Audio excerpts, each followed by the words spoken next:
to the house. The one they talking about, word of mouth. The boxing Playhouse, without a doubt. All the latest and greatest boxing news, that's what it's all about.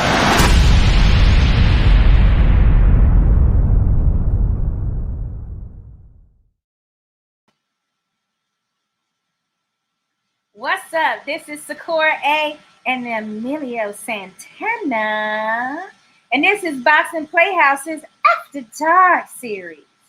We got some wonderful boxing guests lined up for you tonight. And if you haven't actually known these two people by the end of the night, you're going to be very familiar with them. One is our ladies' nights person. She's a boxer, a two-time world champion and manager in the combat sports world. So we can't wait till we get her on later. And then the second guest is going to be Jalil Major Hackett. And he's a new signee to the Mayweather Promotions banner. So these are going to be two great guests. We also have Mayweather Promotions Scout, which is going to be DC. That's my man DC. He's going to be on. Curry. Here's what I found. And then Siri likes that, huh? and then we're going to actually talk about some hot topics really quick before we introduce our first guest tonight. I think I see her popping in now, so that's great. So first of all, we had some Showtime Boxing New Generation fights last night. We got to see an awesome KO. I mean, what did you think about that KO that you saw? Yeah, the KO looked wicked. One thing I noticed though, the young guy he caught a shot right before he landed that KO shot. So I need to, really watch the fight. I didn't get to really watch the fight in its entirety, but I'm gonna go back and look at it. But the little clip I saw, the knockout looked good. But I did notice he caught I think he might have caught a right hand, before he landed that shot. So I would say, he's gonna have to. Young man gonna have to tighten up on that defense, because that guy had a little bit more power. He could have been a double knockout right there. So that's true.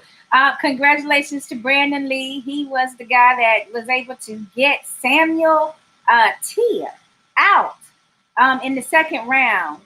And you're right. You're absolutely right. He did get caught flush with, I think it was a left hook that landed on his chin.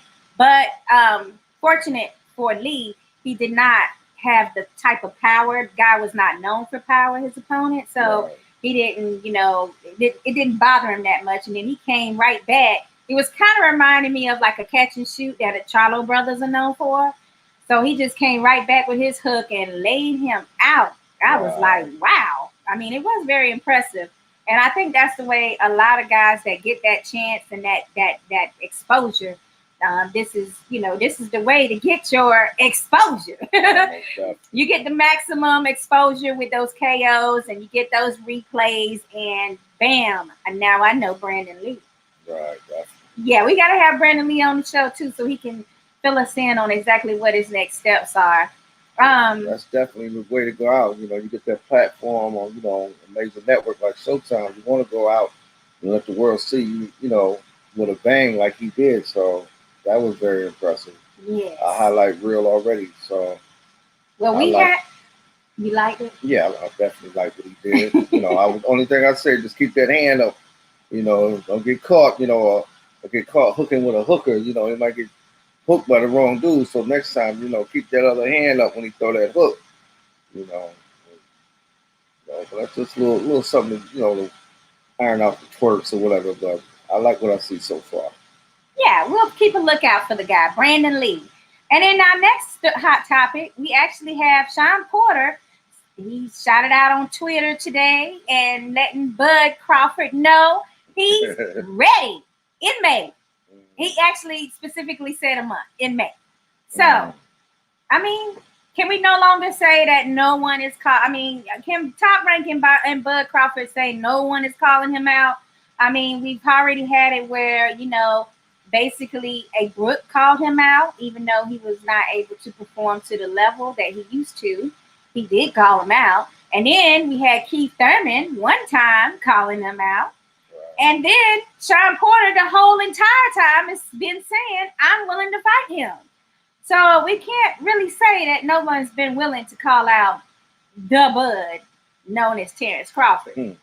I mean, what do you think about that? Hey, Sean Porter's been in there with everybody. That's one thing I love about him. He's just a fighter and willing to fight everybody. His resume is stacked. You know, he calls them out. So that's a fight. That's a fight I definitely want to see. Sean Porter can beat any of them guys on any given night. You know, all he needs is step up a notch or two. Man, he's been that close. You know, with the Thurman fight, the Errol Spence fight. You know, he beat Danny Garcia. So Sean Porter, he wants that green belt back too. So definitely, that's a fight I definitely want to see. You know, see Bud in a good fight with Sean Porter. Okay, so another story that popped up is Errol Spence singing with a female. And you actually told me about this because I wasn't in the loop. So you're going to have to let me know exactly what you think about Errol Spence and him singing. And then the bad part of boxing came up, I guess, with the topic of how much he's willing to fight a Bud for.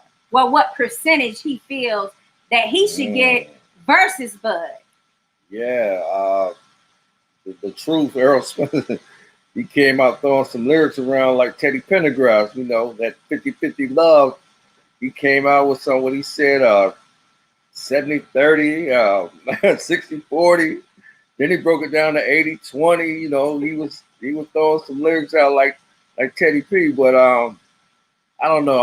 I'm tired of all the Twitter wars. I'm ready to see some action in the ring. You know, you done had enough. Yeah, I done had enough of this keyboard action, man. Let's get in the ring and let's see some things. You know, all this back and forth, man, and then it's time for some action. That's what I want to see. I mean, I understand what you're saying, but I mean, to the greater point, how much do you think Bud should get in a Spence versus Errol Spence fight? What should the percentages be? And who is the experts on how much a boxer is, valued? And this is an issue that we have with female boxing too, which I'm going to talk to Miss Shea about. But what I'm trying to get at is how are we able to move to the next level in this saga of how much somebody should get, especially when we're talking about Errol Spence versus Bud Crawford? Right. I don't know. They going back and forth with pay-per-view numbers, and then you got some guys, they got their social media following where they feel like they deserve this amount of money because they generate this amount of fans. Yeah.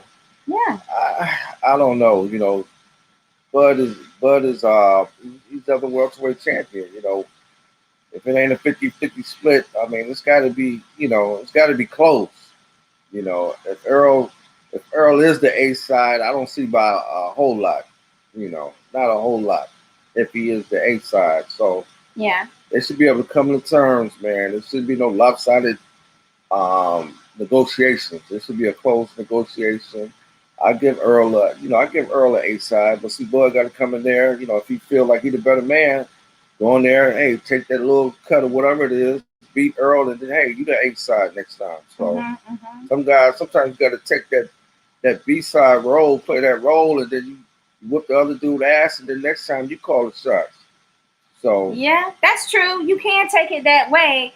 I just feel that, I mean, it's very few people in the industry that really know how to value how much a fighter and an opponent should get in a fight and be accurate about it. Because, even if you are considered a B-side coming in, you still don't have that particular fight if that B-side doesn't decide they want to fight you. It's no fight at all for Spence if Bud doesn't agree to the terms. So that means, in essence, that value is there to me. More value than what than Spence is trying to say at 20%. Right. Yes. And I see Sherman is in the house. Trainer Sherman Henson, what's up? He says he did what he was supposed to do. Talking about the Showtime card? I think he's talking about Brandon Lee. Absolutely, Sherman. He did. Yes. I'm just saying he need to hold that other hand up, Sherman, when he scored that knockout. That's Will true. We just saying in Montero. defense. We got Will, Big Will. Big Will, Green Eye Bandit. I can't stand it. In the house tonight. What's up, good family? Okay, what's good with you too? Sidestep in the house. Yes. Oh, we got Rob in the house. He says, hi, Sakura and Emelio. Hey, what's up? England in the house. What's up, Rob? We love England. All right. So thanks, everybody, for checking in with us. And make sure you don't forget to put hashtag BPH. You know what? All this talk has got me ready to talk to Miss Maureen right now, honey, because we didn't talk about the hot topic that I have kept for her. You know what I'm saying? Which is the female card that was on Friday night. We got to get her opinion on that and see where she thinks we are with women's sports, especially in women boxing. So without further ado, we got the former two-time world champion, baby, in the house with us tonight.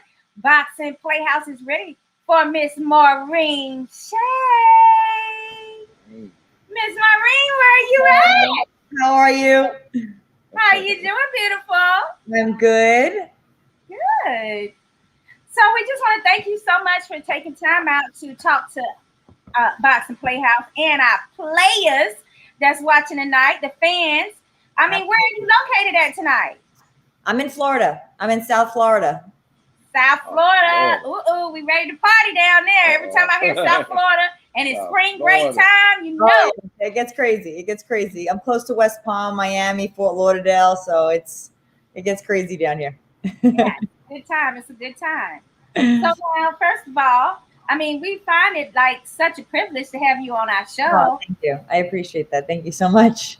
I mean, you've just achieved so much just from the little research that I was able to get about you in a short amount of time, it seemed, being that you started a little later.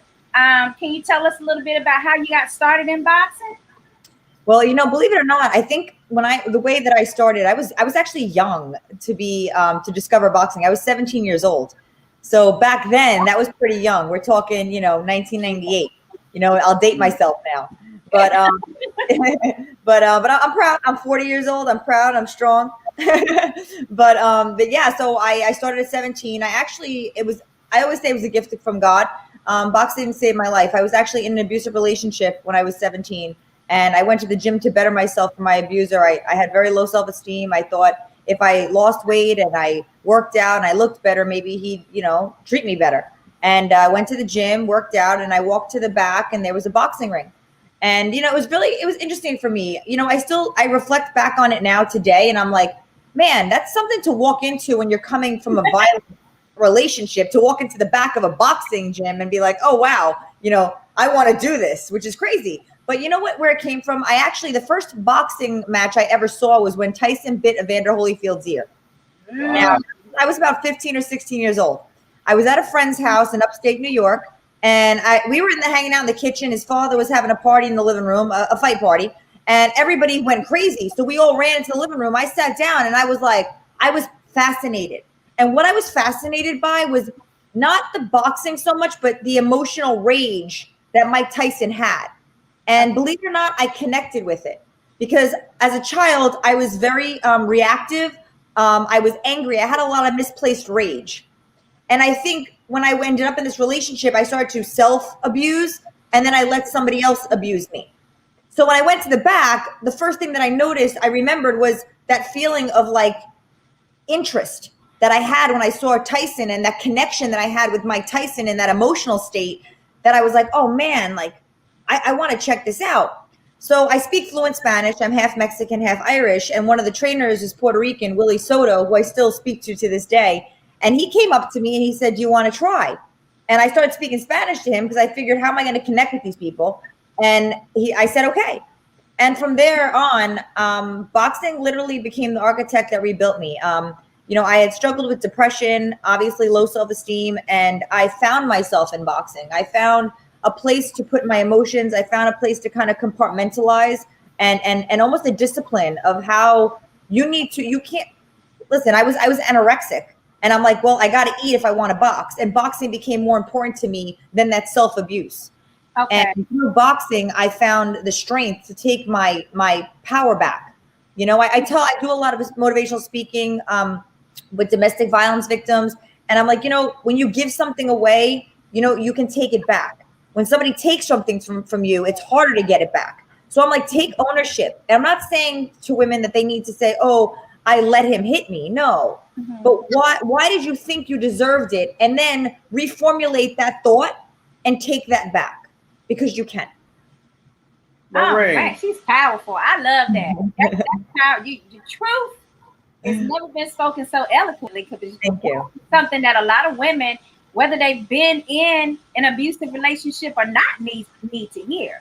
Yeah, it's empowerment. It's love. Right. Of course, absolutely. And it's also, you know, I think it really starts with self-acceptance and self-awareness and taking ownership. You know, owning your truth, knowing who you are. And listen, if you mess up and you're screwed up, own it. But like, find a way to figure out what you want to be and how you want to be that person. You know, I love people that are unapologetically authentic. Like, if you're an asshole, be an asshole. Be a consistent asshole. You know what I'm saying? Like, just be consistent, and I'll respect that. I may not want to hang out with you or like be associated with you, but I can respect that because you're consistent. You know what I'm saying? I know where you're coming from. Yeah, exactly. And I respect it. I mean, like I said, I don't have to participate in it or be your friend or whatever, but I'll be like, you know what? You do you. Over there.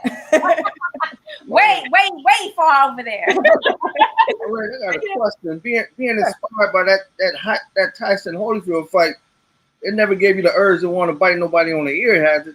Okay. Great question. Thank you. So I'll tell you a story. So I was in a fight, and this is again being unapologetically authentic. I was in a fight, and I actually didn't realize I had a stomach virus, and I did not feel good going to this fight. I mean, I was not okay, and I'm like, well, I'm in the locker room, my gloves are on. I'm like, well, what am I gonna do? I gotta fight. So I go out. I'm fighting this girl. I'm like, God, don't go to my body. Whatever you do. And I was fighting real flat because I couldn't get my bounce in because I was sick. So I remember we're in like a clinch, and she's going through an exchange, and I'm exchanging, and I had her shoulder right here. And I'm not going to lie when I tell you there was a piece of me that wanted to get off me. But I did. I didn't do it. But I'm not going to say there wasn't that. So I was like, man, so that's what. And I mean, imagine with Holyfield and what Tyson was going through and what he was dealing with, not making excuses for the man. But there's an animalistic quality. There's something there. Obviously, should have controlled it. I'm glad that I did. But yeah, the urge presents itself, but now it's about what you do with it. Okay. Yeah. So that's by the way. I'm glad you asked that, even though you know he was joking. You didn't expect her to be like, hell yeah, I was almost about to bite this lady's shoulder. But you know what? It's the truth. And it does, you know, there's moments in there where that's that controlled rage. You know what I'm saying? Like that's that. And I'm sure, you know, Mike talks about it, what he was feeling, what he was going through. And I love how authentic he is and how real he keeps it. Some people can't handle it. But I don't know any other way to be. When people ask me a question, I tell them the truth. It's easier that way. Right. Absolutely. Now I'm hearing an accent from you. I mean, you're from New York? I'm from the Bronx, born and raised in the Bronx. I'm a Bronx girl. All right. Boogie down Bronx. That's probably where that fight comes from. That internal fight.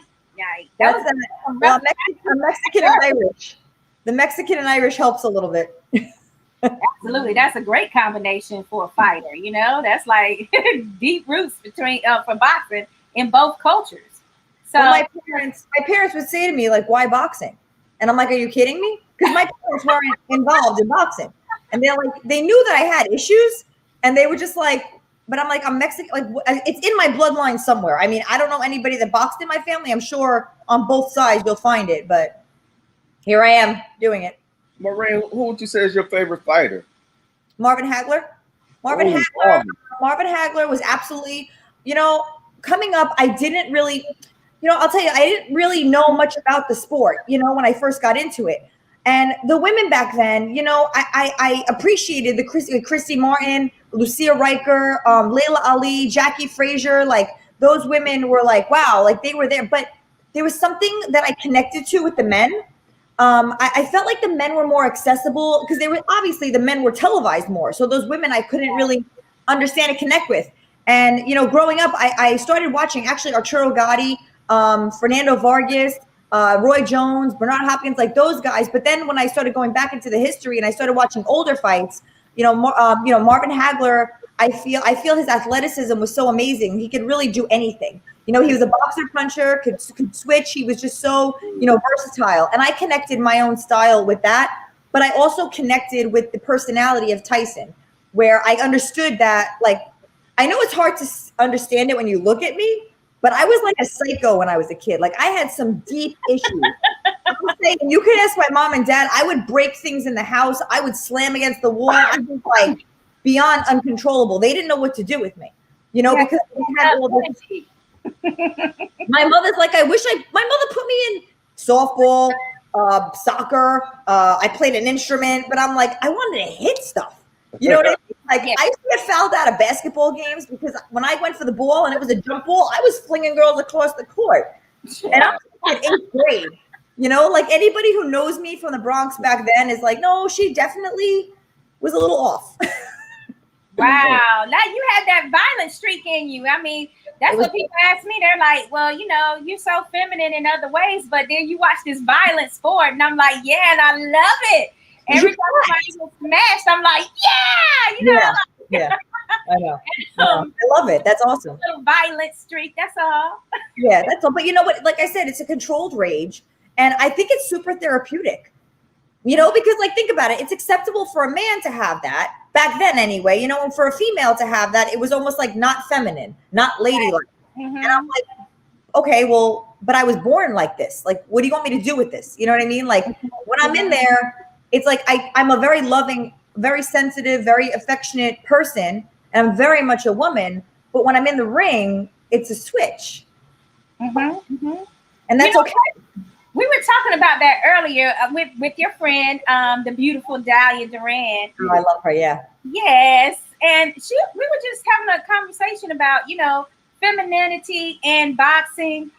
You know, like some of these female boxers, you know, trying to be Mr. Tough Guy, you know, and I'm saying Mr. Tough Guy, but I'm like, why can't you be both? You can be feminine and beautiful and all of these different things and still get in the ring and kick ass.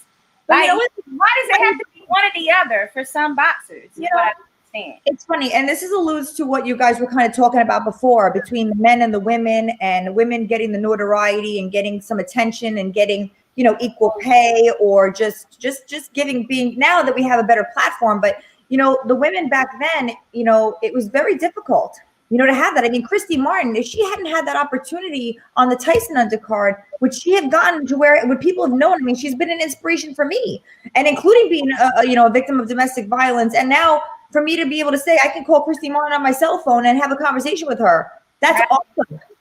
Like, that's awesome to me. You know what I'm saying? Like that's so important and valuable. And then meeting Lucia Riker after working on $1 Million Baby, you know, that for me was awesome, because then I got to express to those women how they impacted my life, you know, because of the way that they pushed through, and they inspired me to stay relevant and continue pushing through regardless. But back to what you said, I think a lot of that is maturity.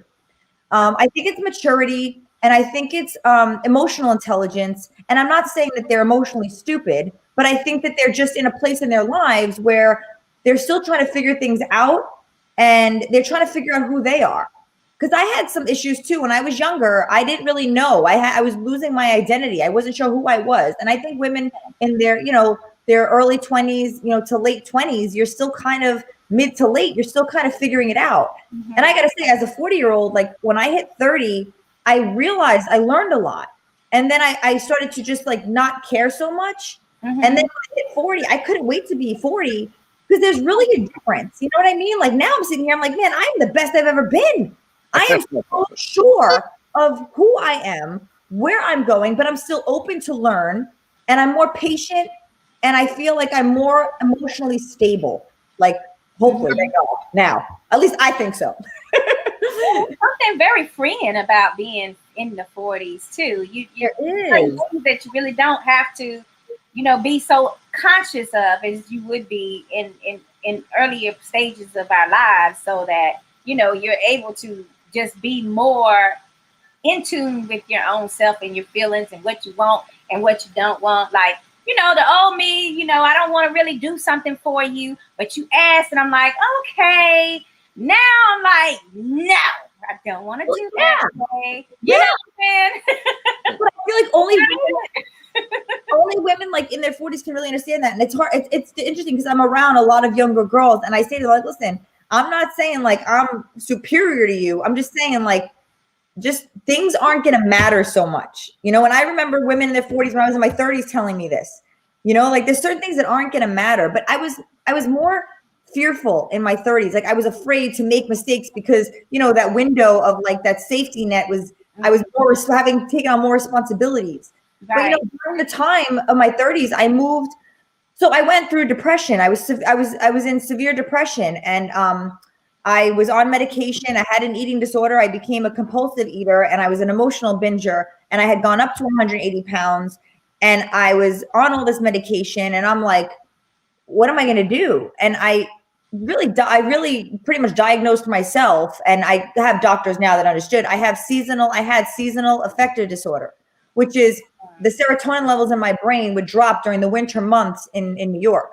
And so because of the lack of sunlight, right? Something to do with less sunlight too. It's real. And also your chemistry, your brain chemistry. Okay. So for me, it was a real thing. And I did light therapy, and I journaled, and the light therapy didn't help. The antidepressants didn't help. The mood stabilizers didn't help. And I'm like, the boxing wasn't helping. I'm like, what am I going to do? So I took a leap of faith, and I moved to California.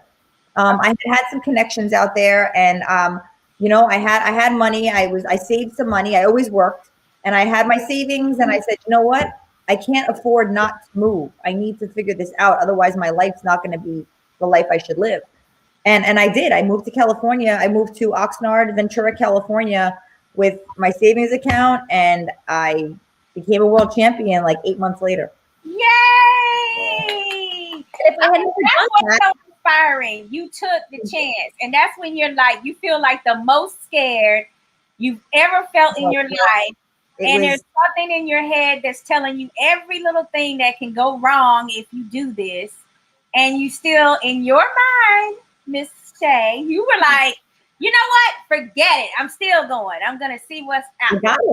Well, I felt like for me, it was more like, what am I going to do? And, you know, I think it's, you know, being comfortable. I was comfortable. I had a job. I was making 6 figures while I was boxing, you know, and then I was living on an apartment on Cliffside Park, overlooking on the Palisades, overlooking Manhattan. I was like, and then when I went to California, now I'm like, okay, sold my car, took my car from high school, shipped it to because like money was low. So I'm like, all right, if I'm going to do this, I rented, I subletted a 2-room apartment with somebody else's furniture. I was not comfortable, but I'm like, this is what I needed, you know, and I needed this to grow and to learn. And I love, like, less is more. And I discovered so much about myself when I was uncomfortable. And I tell people, like, don't be afraid to be uncomfortable. That's where growth happens, when you're uncomfortable. Even in a fight. When I'm in a fight and I'm not comfortable, you see the best, you hopefully do see the best come out of somebody. If they're a champion, you'll see the best come out of them. Even if they lose, they're going to fight till they can't go no more because they're uncomfortable. Absolutely. And you know what you said about being uncomfortable. I mean, comfortability is what makes everybody just like they're in a calm zone. There's no need to try to look elsewhere for this or that. But that uncomfortableness, and that makes you more determined. That makes you want to see a different way, or try a different tactic that you don't do when you are comfortable. So that's an excellent point. Yeah. Okay. Maureen, I want to know what was it like when you became champion, and have you had to deal with any major injuries since you were fighting? I did. So I lost my first. I was 13-0. My first world title fight, I actually blew my eardrum in the 5th round, and I lost the fight. And it was a big fight for me. I had a lot of setbacks in my career.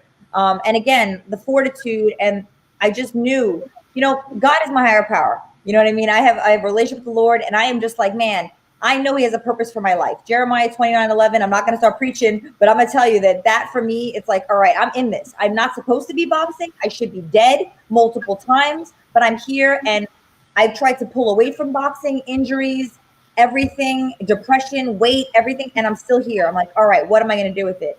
So when I went into that fight in 2013, my coach wasn't in my corner. He wasn't able to make it. He went with a male fighter to another country and went. And my first world title, I'm in my fight by myself. And he went with a male fighter because I don't want to say this. It may be true, may not be true, but it could have been for more money. That's what I'm assuming. And so I fought my first world title fight by myself without my coach in my corner, and I blew my eardrum. I didn't even know my eardrum was blown, and I lost that fight. And that was my first injury. But going forward, I'd never been really seriously injured until I injured my hand pretty bad. And I was told when I went to get it checked, I was told that with this injury, I'd never box again. And this was actually in 2016. And I remember that's shocking. Like, that's not what you want to hear. I felt like I was in an after school special. Like, I looked at the doctor, I started laughing because I'm at USC. He's a top hand surgeon in the country, one of them. And I start laughing at him because I'm like, oh, you're kidding. He's like, no, I'm very serious. And then he looked at the x-ray and he showed me. I've never felt the blood drain from my brain so fast in my life. And I literally was like, I was just in tears. And I was like, this isn't, I felt like I was in like, this isn't real. To go forward. And then a second opinion, that guy tells me, oh, this guy, the first guy tells me, well, what level are you? I'm like, what level am I? Like, I'm a 2-time world champion. I'm like, he didn't even know women's boxing existed. That's how like small-minded these people are. And he's like, I fixed the boxer's hand one time that fought Floyd Mayweather. And I said, Victor Ortiz? He goes, yeah. I said, yeah, Victor's like my brother because I trained with Victor Ortiz in Ventura. And I was like, I got his number. You want me to call him? He's like, you do? So I called Victor and I put him on the phone with Victor. And then he like got mad at me. It was so weird. And he was like, well, this is your injury. You need to get the surgery. If you get it, if you don't get it, it's up to you. Like, just so dismissive. So I decided to get a second opinion. So when I got the second opinion, this guy didn't even open my chart.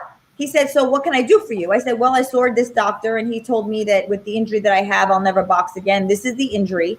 And first he said to me, oh, you're closer to 40. That's what he told me. I was 35.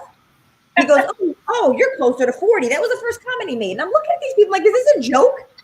So long story short, I ended up getting the surgery and I was out until 2018, I think.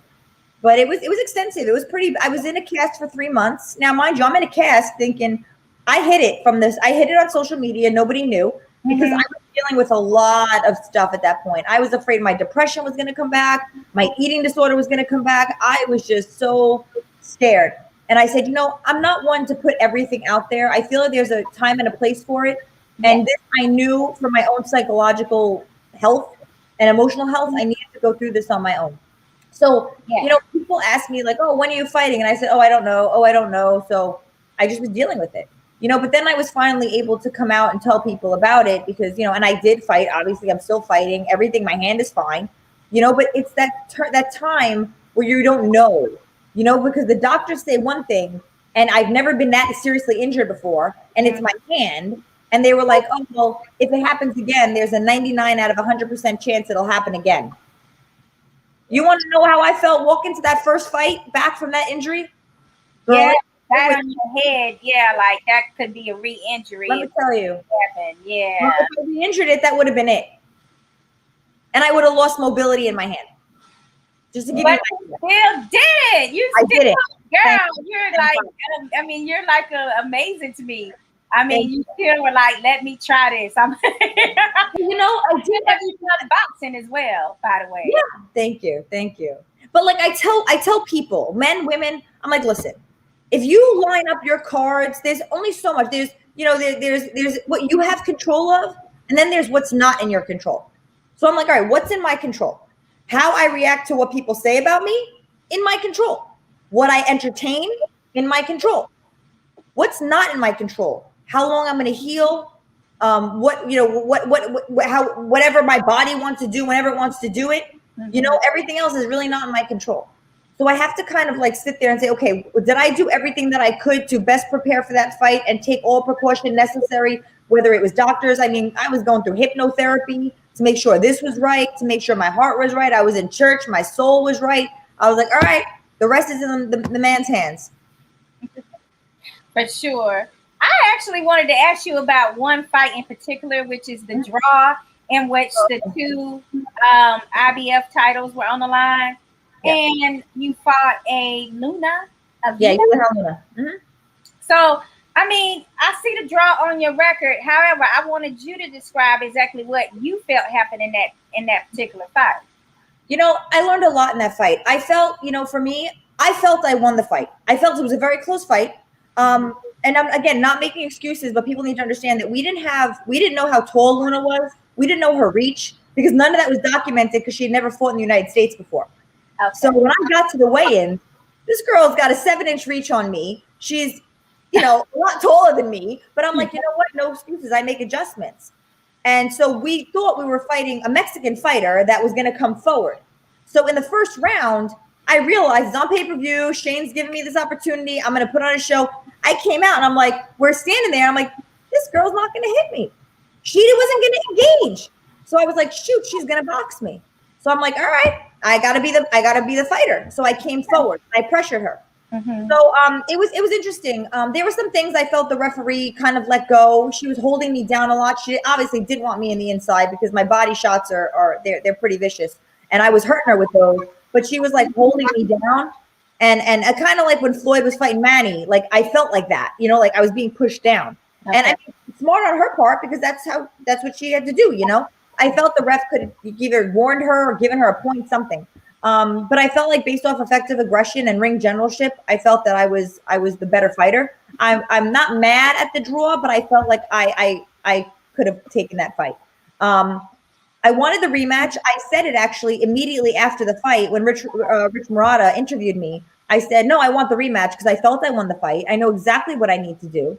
And so, you know, going into that, I wanted that. Her team didn't want the rematch. And then I took another fight to stay busy to get another. I was going to give her the 6 months or whatever she wanted to defend because she had to defend for 6 months. And then we were waiting and then I got injured. And so I didn't get that rematch. But, you know, going into that fight too, a lot of people didn't know this, but like I literally got my wallet stolen in the hotel. And when I got to my locker room, my wallet was missing. And I'm not saying it was, you know, between mine.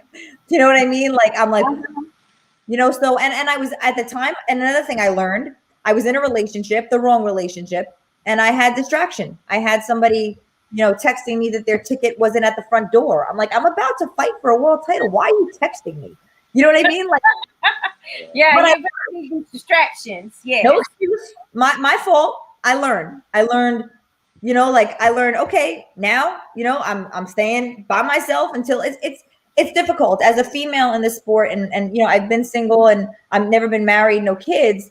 It's not because I don't want to, it's because, you know, people love the idea. And I think a lot of females in general, but I think a lot of female boxers could relate to this, that men like the idea of us, but when the reality comes, it's a lot harder to deal with. And I understand that. Like when I can't go out to dinner because I'm in fight camp and I'm tired and I don't want to be, you know, physically active. I just want to, you know, go to sleep. And I'm just like in the zone. And I'm like, you know, some of them don't want to deal with that. Yeah, you're right. I mean, that is a lot. I mean, besides the fact that, you know, sometimes you're just not there. You know what I'm saying? Like you have to travel a lot or you need to be sparring. You need to be around other men a lot too. That's it. You got to spar and you're in the gym. So, yeah. You know, some men just are not ready to accept all of that. You know, they think they are, but then when they see it, they like so jealous they can't. And I went through that. And I'm a big communicator and I've never cheated and I'm very honest and upfront about my situation and where I'm at. But also, I also understand that, like, how can I expect somebody to give me 70% when I can only give them 40? That's not fair. You know what I mean? But I think that when it comes to a give and take, that's important. And I think the right man, which I think, you know, now that I'm older, you know, I think I know that there's a better balance and an understanding, and I'm grateful for that. Yeah, for sure. I mean, it takes maturity to be like, you know what, I do want men, but not right now. I'm gonna just table that. But you know what, the right guy, you know, I'm in a relationship now, and with the right guy, it's easy. It's supposed to be easy, and he gets it. And I don't have to, like, I literally know what it feels like to have to worry. I don't worry because I'm like, listen, either take it or leave it. Because I'm at a point where if you don't like it, I'm not going to please you. Can't sit there and please you. You know the situation up front, and either you're going to, and I know his situation too, and I got to accept that. So. Yeah, for sure. Listen, we got some comments. We got the beautiful Dahlia. Oh, my girl. Hello, my loving darling. Oh, she's the best. Yes. And we have Corey. Very beautiful is Maureen. Oh, thank you. If you're single is what they're asking. I'm not, but thank you. I was for like 5 years. Where were you then? Rob says, hey, baby. And then Alexandria, hey, Playhouse, watching from the shot. And then Dahlia again says, love. Oh, she's the best. Dahlia didn't realize that we're so close to each other. She's right here. Oh, we does live really close. Yeah. You guys got to meet up sometimes, I'm sure. Yeah. And her father also was one of my favorite fighters. And I actually got to meet Roberto and have dinner with him we were doing a promotional on a fight that I was fighting on. And I was telling Dahlia about it. And everybody thought that I was his translator because I speak fluent Spanish and he didn't want to speak English. So I was like, I ended up being his translator. No, but he was great. And listen, I've met, between Roberto and Joe Frazier showed me how to throw a jab at Gleason's gym where I trained for 8 years. I've had some amazing people, and George Foreman also gave me a hug. I told him my story of being abused and what I went through, and he hugged me and he said, I believe in you. I mean, to have legends like that, men who, it's amazing. I'm just so blessed. Did you ever meet Mike Tyson and get to tell him how you was inspired? You know what? I didn't, but I know I'm going to. I actually met him, but I didn't get to tell him that because it was like a quick meeting. We were in a parking lot and he was with his sister and they came in and they were kind of just like on the go, but I shook his hand. He said hello.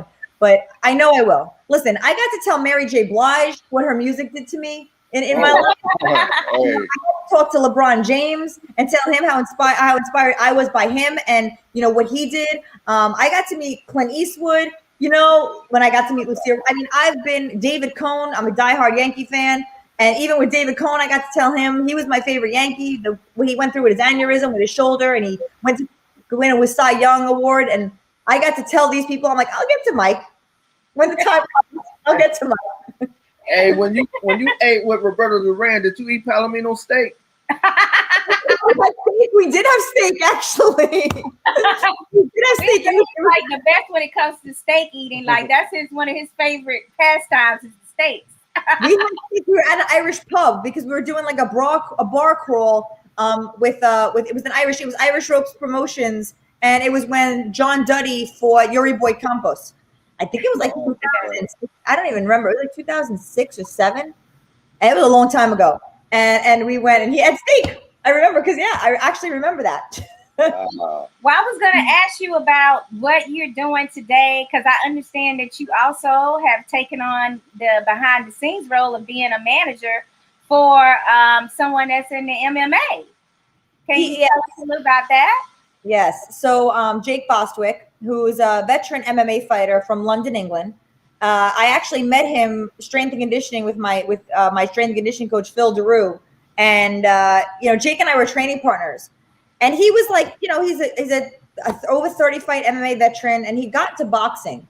But he's short, but he's like very stocky and explosive, and he's heavier. So the weights that he was fighting at, he was always a shorter guy. But it was just his style of MMA striking and getting to learn boxing. It's very different. So David Feldman, if you guys heard of BKFC, bare knuckle fighting champions. So I have a very good relationship with David Feldman. David's known me for years, and David and I met up. He wanted me to fight bare knuckle, and I was like, you couldn't pay me enough. That was one of my questions I was going to ask. Yeah, that's good. We love fighting champions. I was going to ask you that question. Then I said, thank you, but I have a guy, and I can commentate for you because I commentate. So I'm like, I'd be more than happy to commentate, but I got a guy. I said, so let me introduce you to this guy. So I introduced him to Jake. And Jake is a character. He is salt of the earth, great guy, and tailor-made for bare knuckle. And I looked at him, and I learned a lot in this sport. I've done PR in boxing as well, and I'm like, man, he's easy because he loves the camera. He could fight. He's very explosive. He's almost like a Tyson, he's a white Tyson, but he's like, and he loves Mike Tyson. Like he's all here. Like if you see video or see him, I mean, but he's a character. Everybody loves him. If Jake's in the room, people gravitate towards him. People get a kick. He can laugh at himself. He's always like bringing people together. And I said, man, he's got such a happiness about him. And I was like, and again, when he's in the ring, complete opposite. So I said, he asked me, actually said, would you manage me? Because I told him, I said, Jake, you're tailor-made for bare knuckle. And I told him why. And I shared exactly what I shared with you. And he's like, well, why don't you manage me? I was like, you wasn't ready for that one, huh? not really. And I was kind of like, I don't know. Like, I don't know. You know, like I understand it because I've worked a lot with my manager, and I've had my manager since he was my first boxing coach that took me to an amateur fight. So I've been with Luigi since I was 21, and he's taught me the game. He's not the manager. Sometimes I feel boxers they want to stay stupid. I'm like, no, you got to know stuff. You know what I mean? Like you got to learn the business, because how many boxers get robbed? Look at what happened to Fernando Vargas. And I'm not saying he wanted to stay stupid, but he was manipulated and he went through some stuff with Joe, and I know Fernando as well. And that was very difficult. And a lot of other fighters, I could name tons that went through it. So my manager taught me a lot. And I said, do I know enough? But you know what it is? I care enough. And I said, you know what? Okay. And it's easier with bare knuckle because there aren't multiple sanctioning bodies. It's almost like the UFC when the UFC first started. All you have to do is deal with Dana White. You don't got to deal with Bob Arum, Golden Boy, all these different people. So I'm like, I said, okay, I only have to deal with David Feldman. And it's a great guy. Yeah, David is a great guy. He's someone that guy interviewed before, and I love his story too.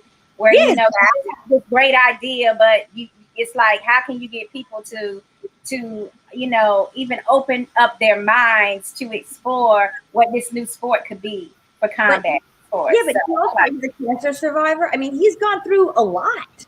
So it's like another man I love that he's like, I see ahead. Like we had dinner last week. He was in town and we wanted to talk business. And I'm like I told him, I'm so proud of you. I'm so I remember when he first started and how it wasn't even anything and people doubted him. And I'm like, dude, you're killing it. And he's like, it's but he's like got his eyes, like he's like here, Yeah. He really isn't through with the game. Yeah. He's got some more tricks and some more things that he's, definitely. That's what I like about certain, they're not just business people and entrepreneurs, but they're visionaries. So I put him in that category of somebody that's very visionary. Yeah, but for sure. You're going to have to have some people that we have to introduce you to, because I wanted you to give this young new star in the game some advice for his career. And also I wanted you to maybe give some advice to some of the ladies that's starting out in boxing and not really, having some good advice to, take them through their entire career with, just like one good thing that you think females should do. And then I'm going to introduce you to this great new star and see what kind of advice you might have for him too. Okay. I think with females, females coming up in the game, respect yourselves and be open to grow and learn. Don't be so narrow-minded. Don't be so, so right here, realize you don't know everything. Right. Don't be so stubborn and realize, but be smart, be selective, but be smart, but also just, be open-minded and respect yourself. Because when you respect yourself, you'll respect other people, but you got to have self-respect first. Because if I see somebody that's got no self-respect, they ain't going to respect me. And I don't want to be bothered with that. I know that's right. Ooh, and it's hard, as a female in a male-dominated sport to make sure that you respect yourself enough to not let anybody get over on you with the okie doke stuff. Yeah, of course. And golden rule. You got a golden rule. But I think what it was for me, to be honest with you, when I first got into the sport, I didn't see myself as a female in boxing. Okay. I always saw myself like I belong there.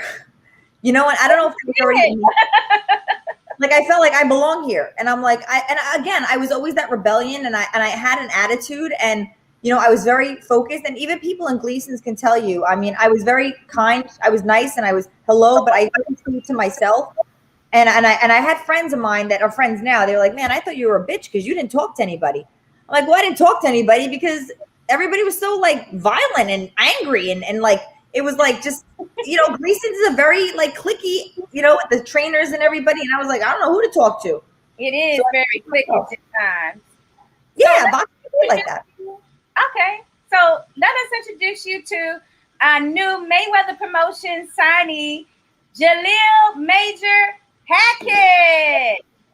How you doing? How y'all doing? Yeah. Hey, Jalil, congratulations. Thank you. So, Miss Maureen here, she's a two-time world champion, and she's been in the game long enough to be able to give some really sound advice. And she's also a motivational speaker, which is why I thought that she might have something really interesting to tell us, and especially you, that you could use. How long you been boxing? You been boxing? You were with Floyd though. You had a picture with Floyd when you were like a little nugget. How old were you? I was that picture was from 2014, I believe. So I was 11. Wow. See, I turned pro before you were born. That's awesome. I could probably be your mother if I really think about it. Yeah, that's 2003. Jalil is 17. He's not quite 18 yet. So okay. Well, listen. Oh my God. How long have you been boxing for? Hold. I need to go somewhere where I can hear you better. Okay. So he's 17. That's awesome. And he signed. He's got a promoter. And I started boxing. He just signed earlier this week, over the weekend, I guess. And we were like, we did an article on him, and also we've been following him for a while in the amateurs. That's awesome.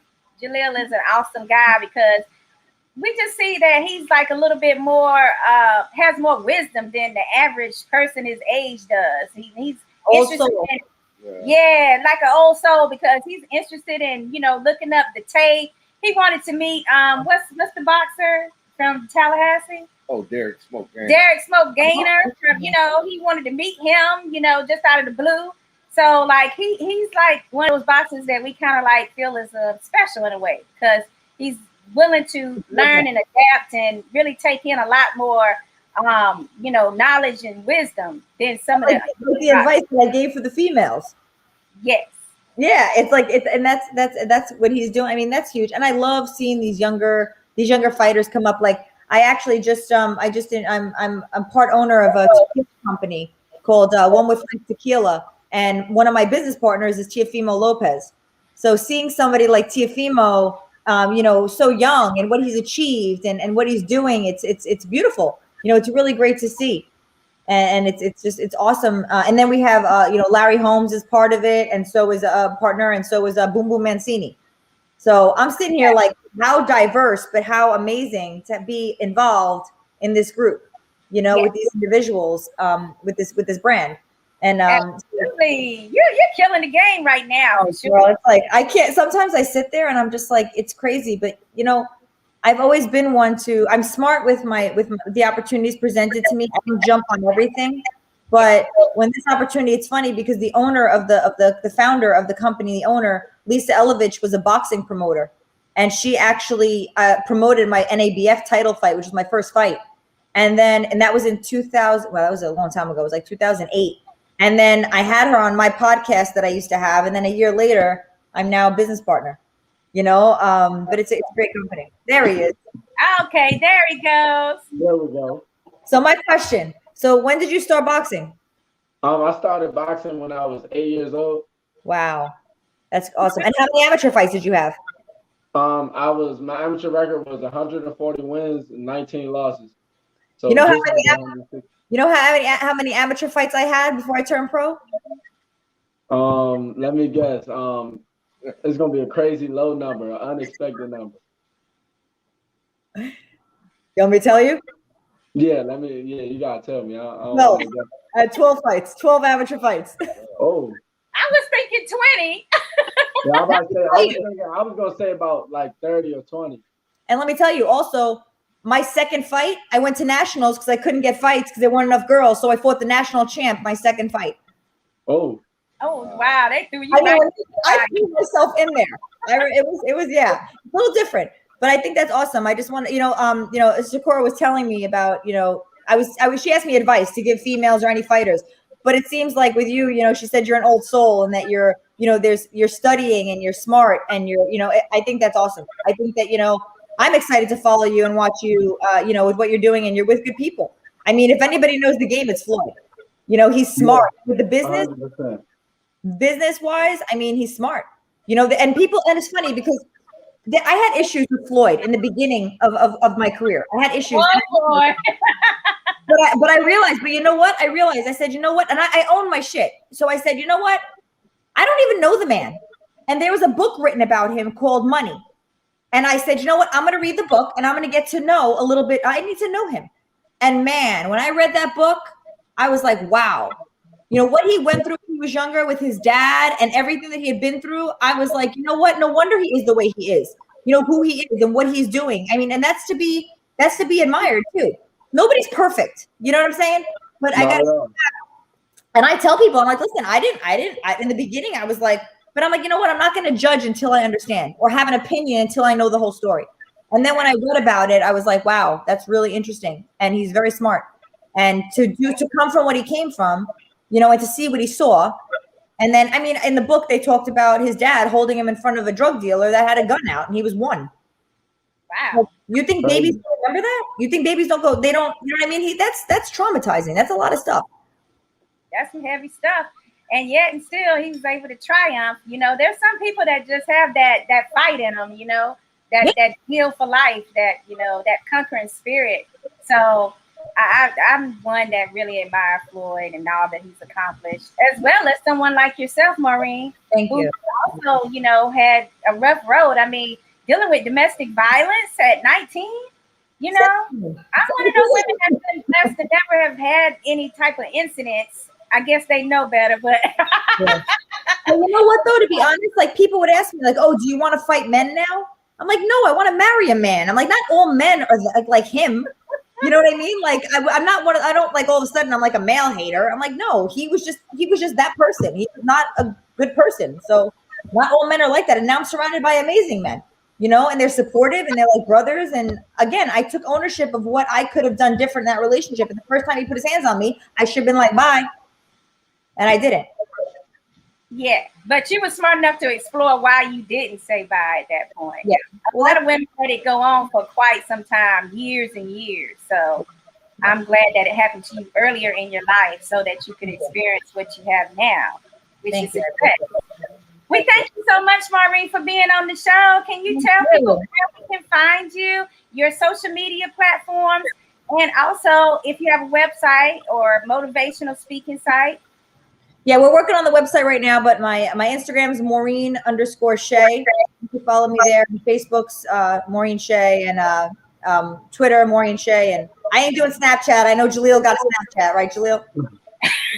I have one, but I'm not really active. Oh, really? Man, I heard everybody around your age. Are you TikToking though? No. He's really an old soul. I'm going to follow you too, Jalil, and I really appreciate you guys coming on. And Jalil, God bless you, and I wish you the best in your career and everything that you do. Thank you. Thank you so much. All right, take care. I hope you can come back to see us soon. Absolutely. And bring your fighter with you this next time. I will. For Jake? Oh, for sure. You'll get a kick out of him. He's great. Okay, great. All right, Thank Maureen. you so much. Take care. Okay, bye. All right, Jalil. Major Hackett. What's How up? y'all doing, man? I'm thankful y'all brought me back on the show. Jalil. How y'all doing? Well, definitely. Absolutely. We were so excited to hear your great news that you finally got this contract signed and you are a Mayweather Promotions staple mate now. How are you feeling? It feels good. It's a dream come true. You know, you work so hard. Like I said before, I've been boxing since I was 8 years old. I've been working hard. Like that's all I've been doing. It was just, you know, the gym and school. The gym and school is nothing else.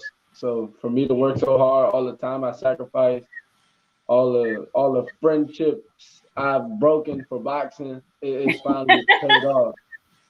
Yeah, you got that reward getting started here. And also you did work very hard because I remembered when we talked to you last, you had your early high school graduation coming up. I mean, wow. I mean, you literally finished early so you could get that out of the way for this new career of yours. I mean, that was amazing too. Yeah, it's crazy looking back on it. When I think about it, I spent more time in middle school than I did in high school. You know, I was in high school. I was in high school for 2.5 years, and I was in middle school for 3 years. So it's like, dang, it flew by quick. Wow.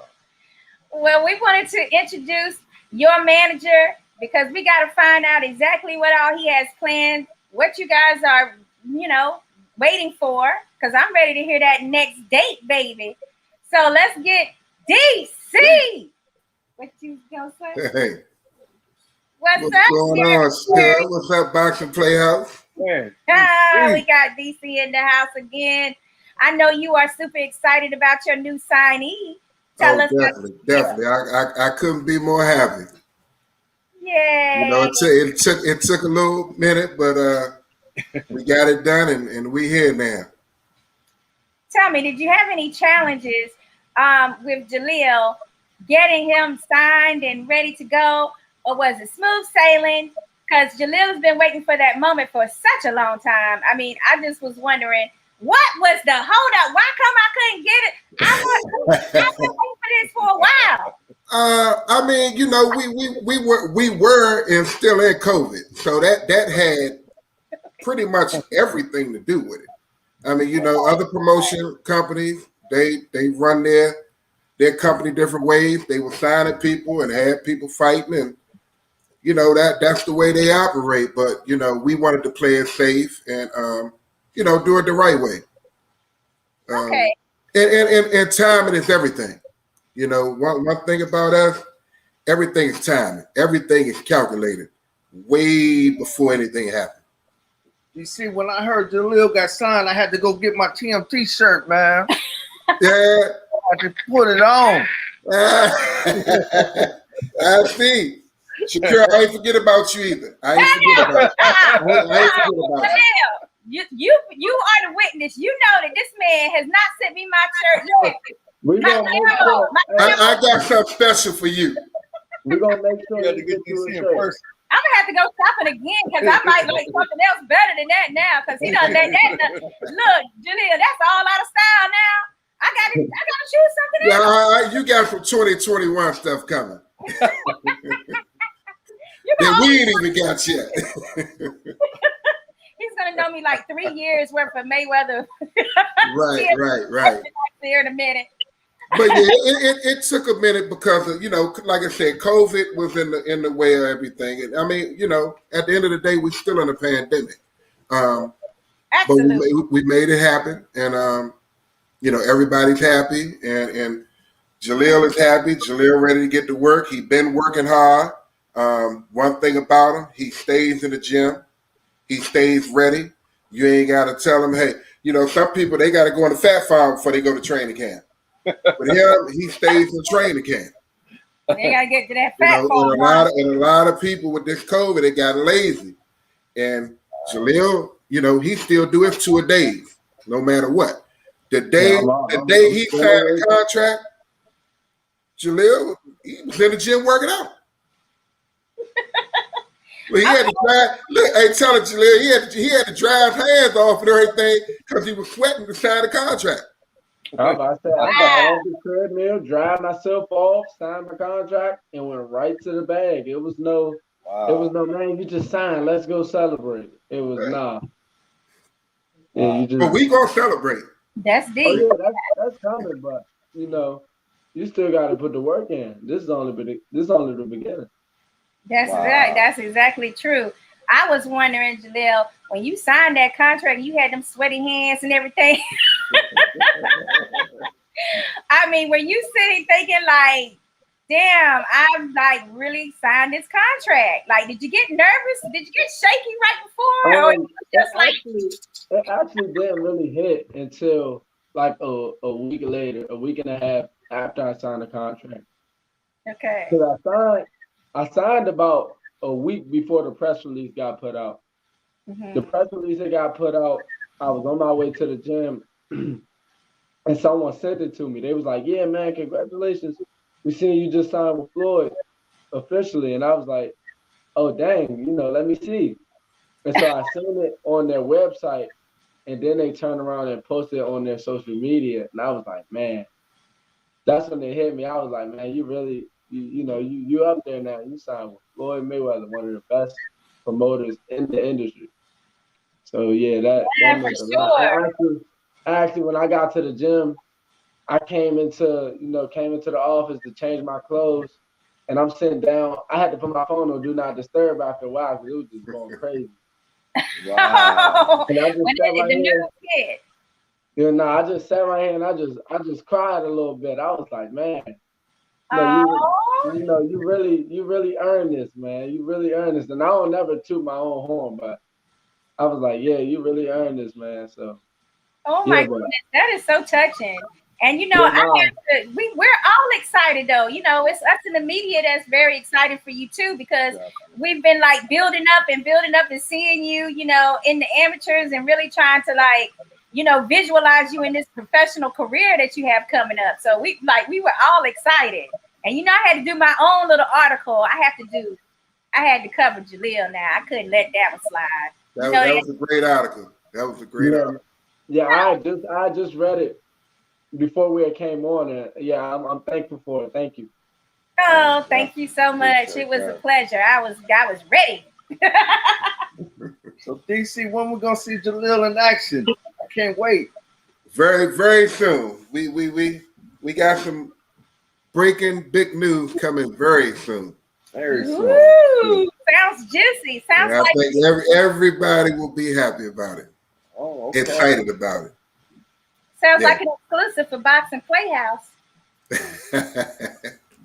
Boxing Playhouse to get the breaking news. But no, we got.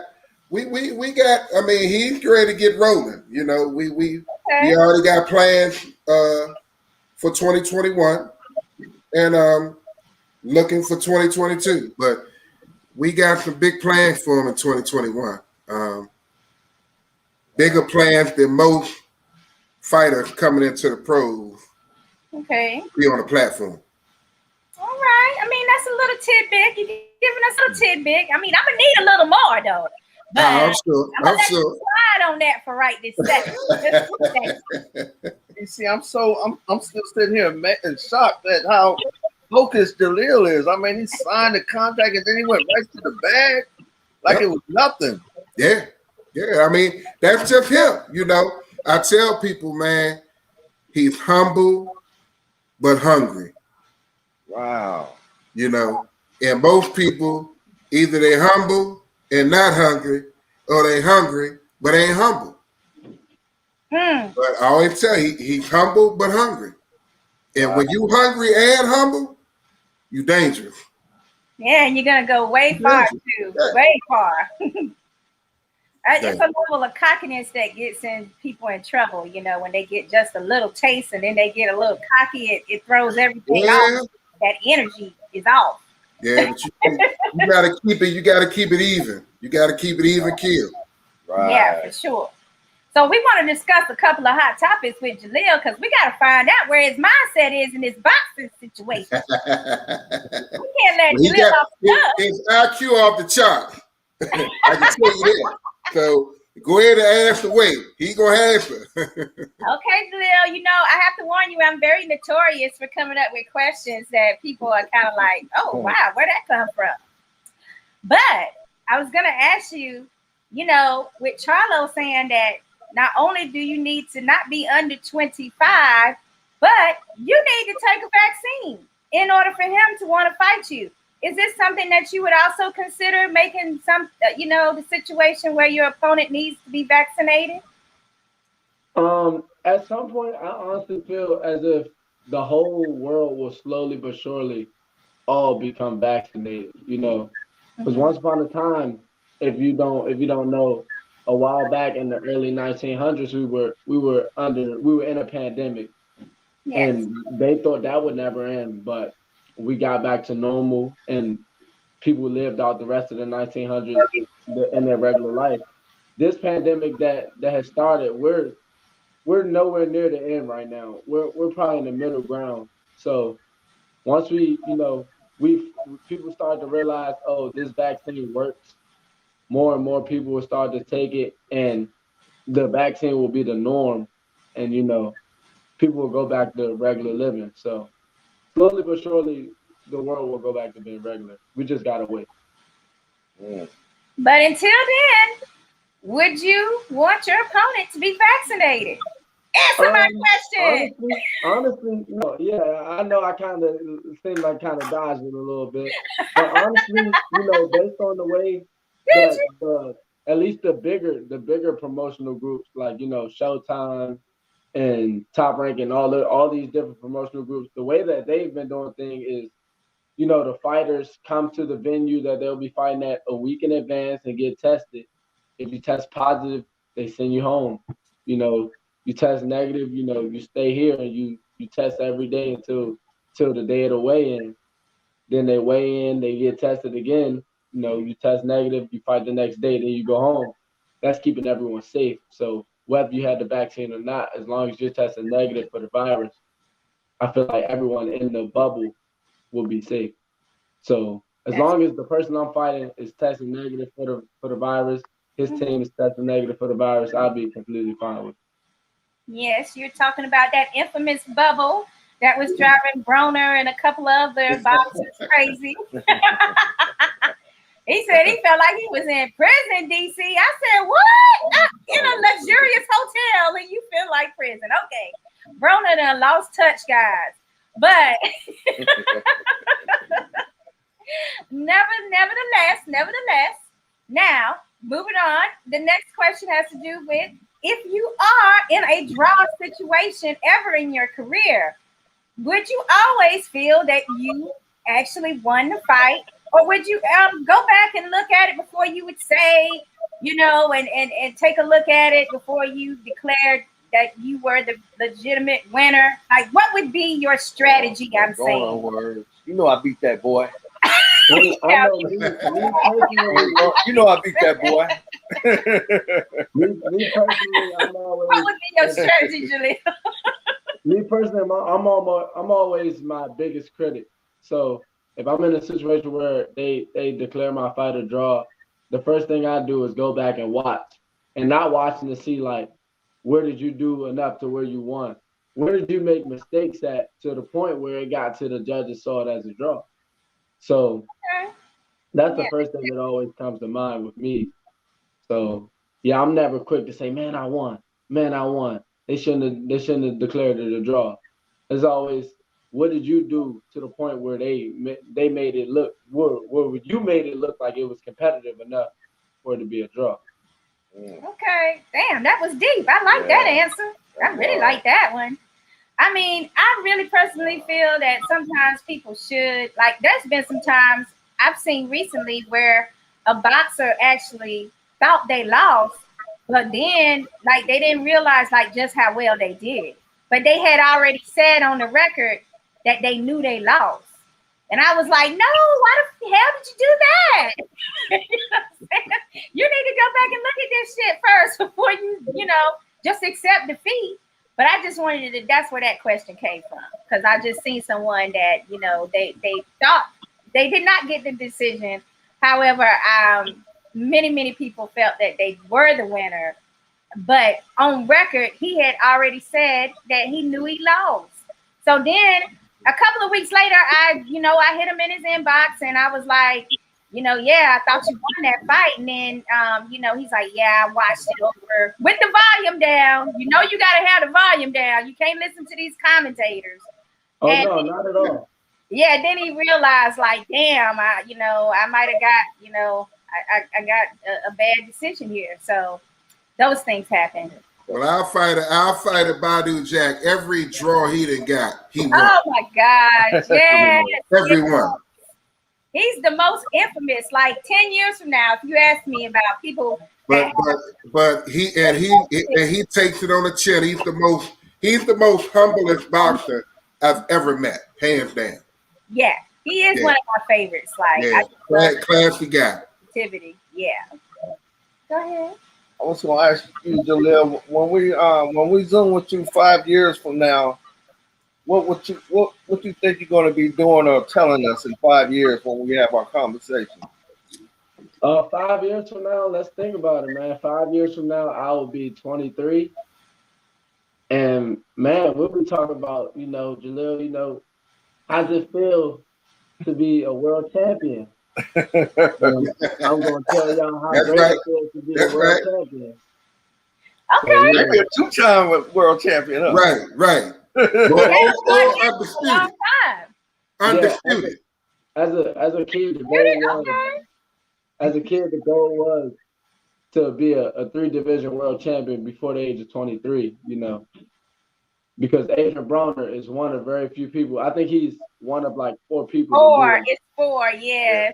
Yeah, he's one of 4 people to do that. So that would be big for me if I can flash forward to 5 years from now and say I'm a 4-division or 3-division world champion. Hopefully even 4-division world champion. Damn. We ain't talking about going up there and staying up there. We're doing it for the history. Once we win it, we're going back down where we come from. Okay. I really like that idea. And 23, you'll still be a baby. A little born baby. You'll still be. I mean, honestly, 23 is like super young for boxers these days. Yeah, so it's still like a whole nother level you could go to after that. Oh, definitely. It's crazy that at only 23, I will be a 5-year vet. A 5-year veteran baby. Right. Jalil said, I'm a man. I'm going to be 18 around here. When you get that 18th birthday, I'm going to start calling you the man now. Don't worry. I hope in 5 years, Jalil, I hope you still the same cat you is now, and humble and very appreciative. That same dude. Well, if I got $1 or $1 million in my pocket, I'm gonna always stay the same, man. It could always be gone. As fast as you got it, it's as fast as it can be gone. Okay. That's quite true. I wanted to know if you think you'll be going through some financial classes or doing some type of, behind the scenes things to, bankers information and all this stocks. And I mean, what is your strategy when you get the real big paycheck? I usually, even when I was younger, I always thought about, the stock market and stuff like that before it even got popular and everybody said, oh, I'm going to invest in stocks. Everybody's a genius when it comes to stocks now. But I always thought, invest in stocks, go on Wall Street and buy you a building. If you got money like that, go buy you a building. Don't go buy no chain. And don't go buy a diamond, a pink diamond in your forehead. Yeah, no, I'm real big on. Me personally, I'm real big on if one of us got it, all of us got it. And if me and my group, if I got a chain that's worth $1 million, I feel like everybody in my group got to have a chain that's worth $1 million. And if I can't afford to do that, then let me go invest that $1 million into like a building or something. One time I was looking at an interview that Jay-Z did. He was talking about how he could have bought a building around where he grew up at. At one point, he could have bought it for $2 million. And he didn't buy it. He went and bought something else. He was talking about how he's drove every V12 engine. He's had all these different cars where he could have invested $2 million in that building. That same building he could have invested $2 million in is worth $20 million now. Wow. Yeah, it's all about being smart with the investments. And I know I'm young. When I get some money, it's about like, man, what do you want to do with all this money? But the team around me would be like, Jalil, you had a plan, so stick to it. And I'll definitely make sure I stick to the plan. My team won't let me slip away from it. Okay, that's good. Yeah, those are the types of teams that you have to have around you. I know DC is a pivotal part of that team, but tell us about the rest of your team. I know you're a father-son training team. I mean, who else do you have? It really takes a village. I got my dad training me. My strength and conditioning coach, he kills me. He puts me through hell. Shout out to Coach Zoe. Yeah. Yeah, and everybody else, and I got my cut man / my hand wrap guy, cut man Slick. Shout out to Slick. And yeah, everybody else on the team. If I missed you, I'm sorry. As a matter of fact, I'm gonna make sure I take my time and hit everybody. I got Coach Pat. You know, he deals with my apparel and all the other stuff behind the scenes.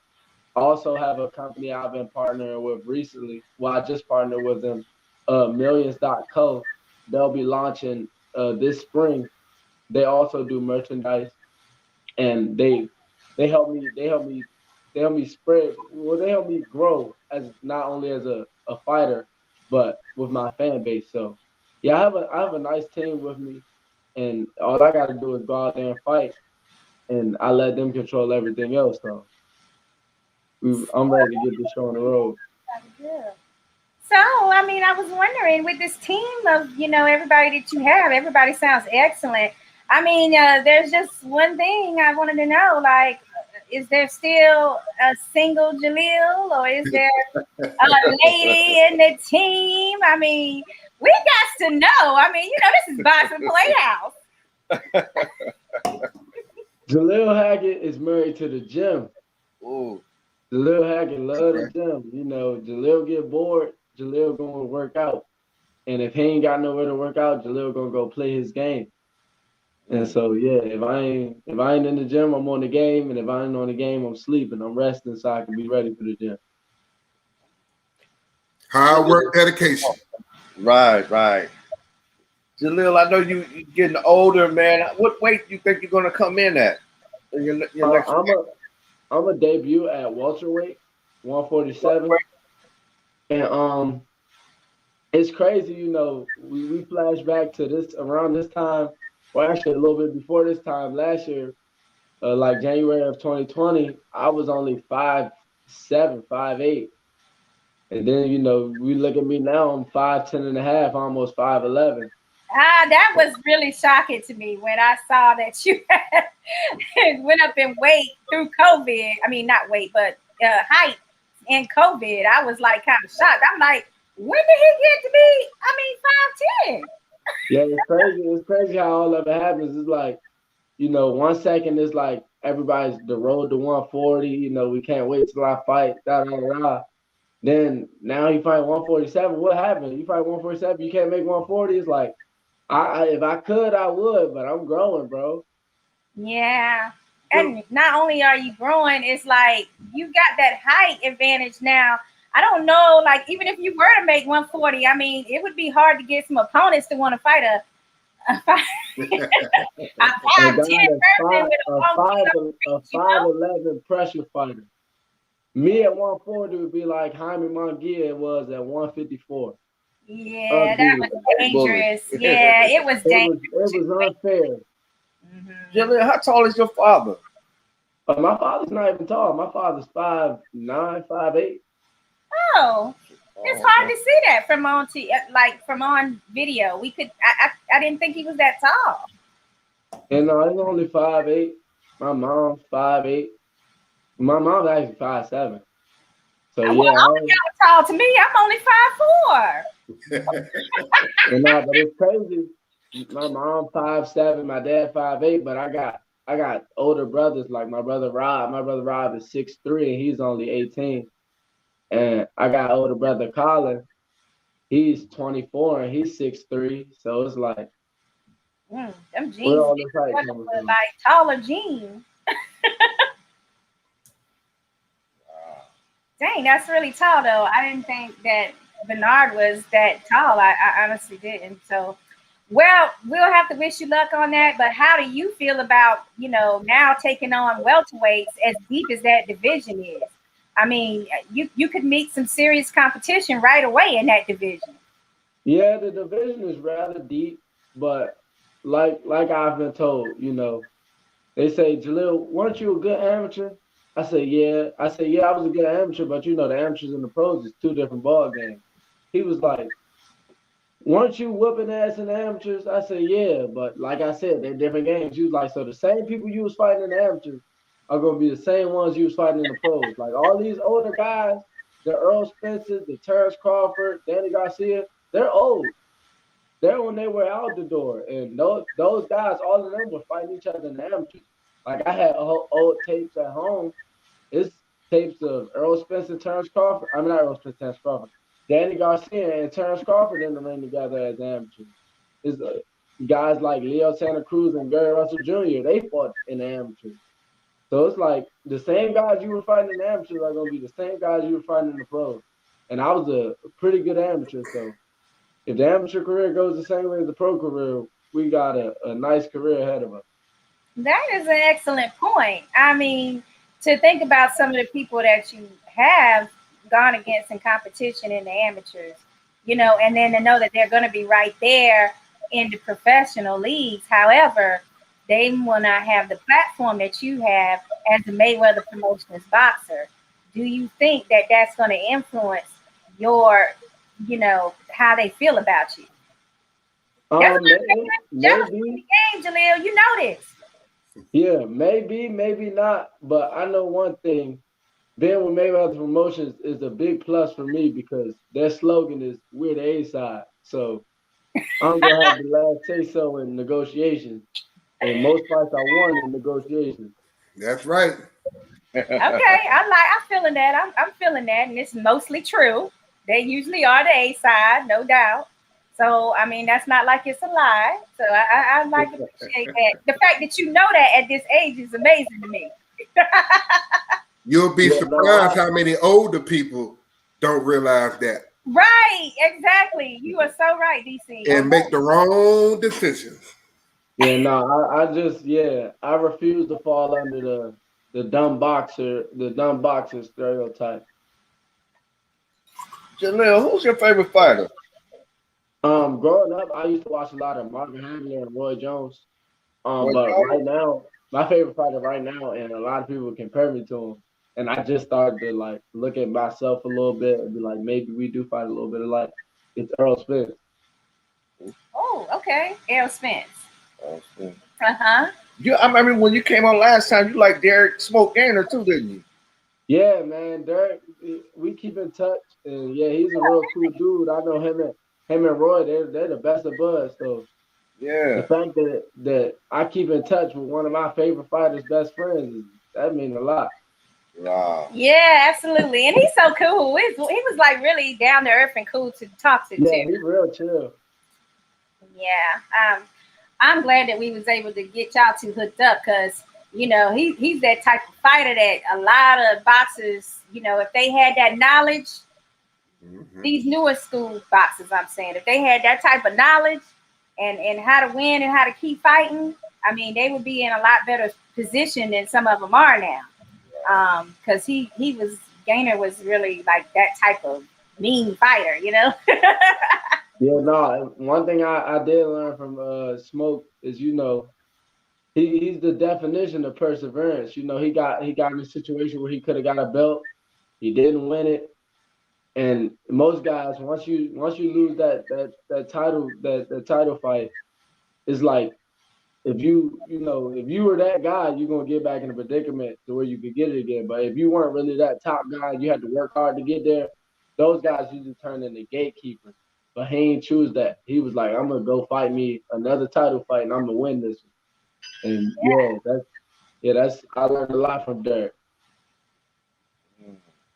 Is there anything else that you want to do in your lifetime that's, you know, maybe after your career or during your career, you know, after you more established? Is there anything that you just want to try to do at the same time or directly after your boxing career?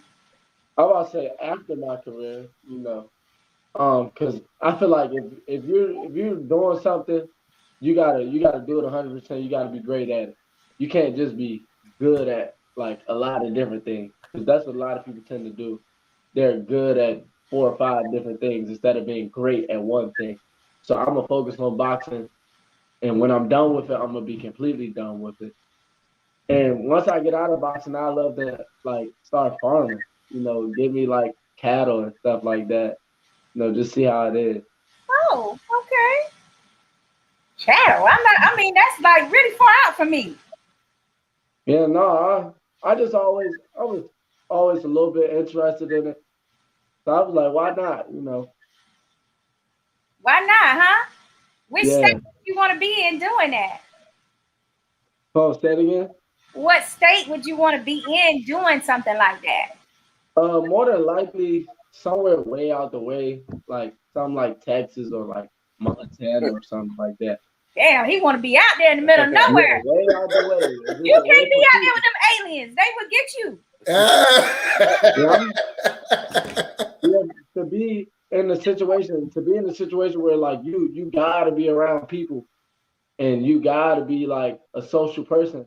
Yeah. I'm really like chill and solo. If you say something to me, I'll respond, but I'm real like laid back. So something like Montana, like or being in the middle of nowhere, that's just fine for me. You know? Yeah, let's go create a town in Montana. I mean, we ain't gonna stop at just the ranch. You gotta have a whole town, Jalil. You know, one that why not? welcoming to African Americans.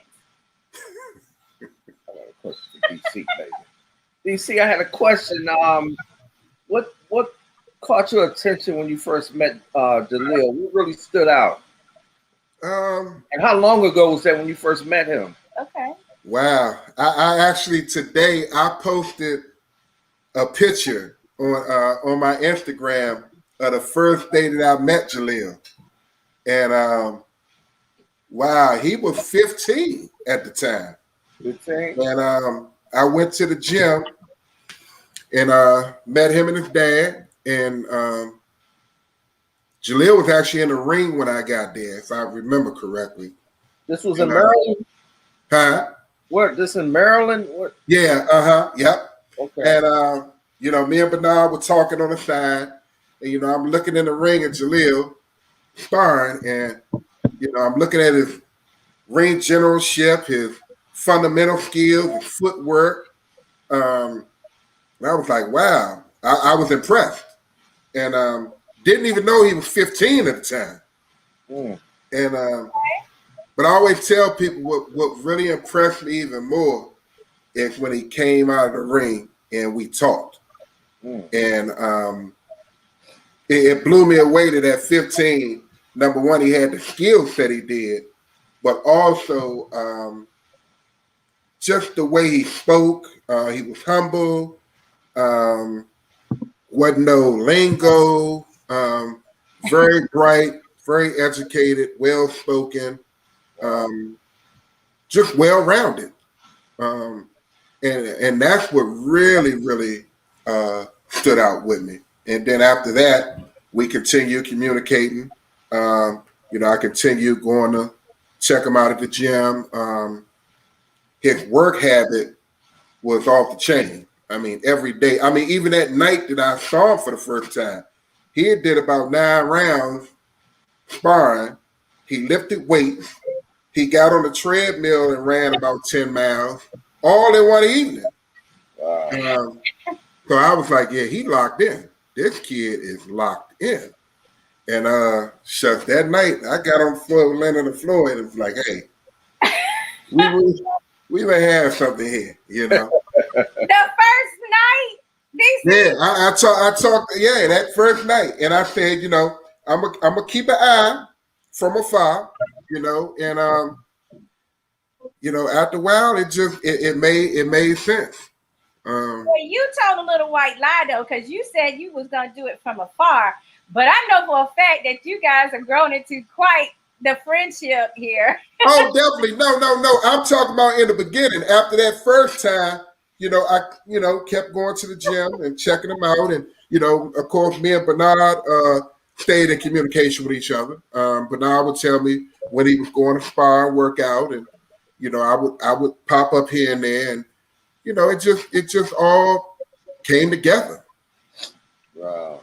That's great. Jalil, how do you feel about, knowing that on the first night someone met you, they were just that impressed that they went to the very top, top of the echelons and told someone about you? I'm sure it probably was a gym. It was crazy, after he had watched me spar and stuff, usually I do my running and stuff after I spar, but I don't really do too much. But I was like, man, I gotta impress this guy. I say it's now or never. I say I'm gonna do whatever I gotta do. So after I think he. What you do? 230. Did you lift 235 that night? no, it was 225. 225. Yeah. I after I sparred that night, I went in the bathroom. I tell myself, Jalil, I don't know. You know, you get home, you can get all the rest you want at home, but you gotta give it all. And so Jalil went home that night and passed out. man, Fell on the bed like, oh my God, what did I do? so I come out the bathroom, I go straight to the treadmill. I run I push for 5 miles. I do 5 miles in like 38 minutes. That's like just flying. Then after that, I get off the treadmill. I do a couple reps at 135, and then I went up to like 205. Did that like once or twice. Then I went up to 225. Mind you, I only did 225 one other time prior to Derrick watching me train that day. I was like, Jalil, you got this the icing on the cake right here. You do this, that's it. And man, I hit the 225 one time, and I was like, man, you know. And then me and Derrick talked. You know, he asked me about things that I'm interested in other than boxing, and I told him how I was interested in stocks and investing in building. And we got into a deep conversation about that, and I can tell that Derrick had really, like what I was talking about. But even going home that night, I was just hoping, like, please be enough to, just get my foot in the door. Once I get my foot in the door, if they ask me, Jalil, just come out here and give some of the fighters work, I can do that. I would have went out there and did what I had to do. But yeah, that day was, man, I really they got butter from the duck that day. I worked hard. Well, and the reason why, that I wanted to talk to him afterwards, I mean, we have a whole lot of athletes that are good athletes in a lot of sports, and they're very good. But what about the individual? What about the individual's character? What about the individual that you're able to market? What about the individual that you don't have to babysit, and worry about getting in trouble and doing crazy things? I mean, Jalil comes from a solid family background, has a mom and dad and a whole village around him. And that's a blessing, and he's fortunate because a lot of kids don't have that. So I wanted to find out who Jalil was, the person. And it just goes back to Mayweather Promotions, where Mayweather Promotions is a company that doesn't just care about whether a person can fight or not. What are your plans after boxing?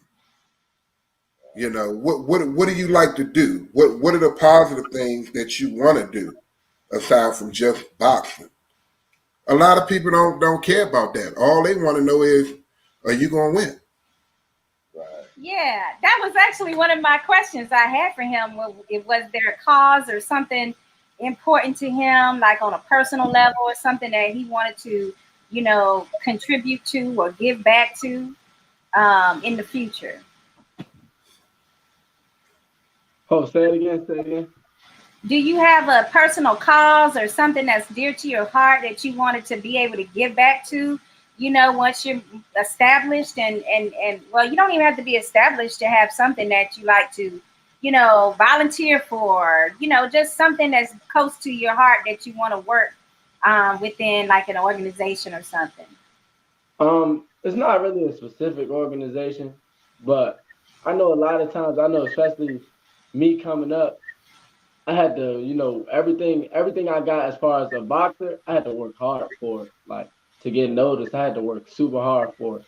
And I'm not saying that I want to grow up and make it where everybody's going to easily get noticed by every big promoter, but I want to make sure, like, those kids, like maybe kids that are very, very talented as fighters or football players, basketball players, whatever sport they play or whatever they do in general.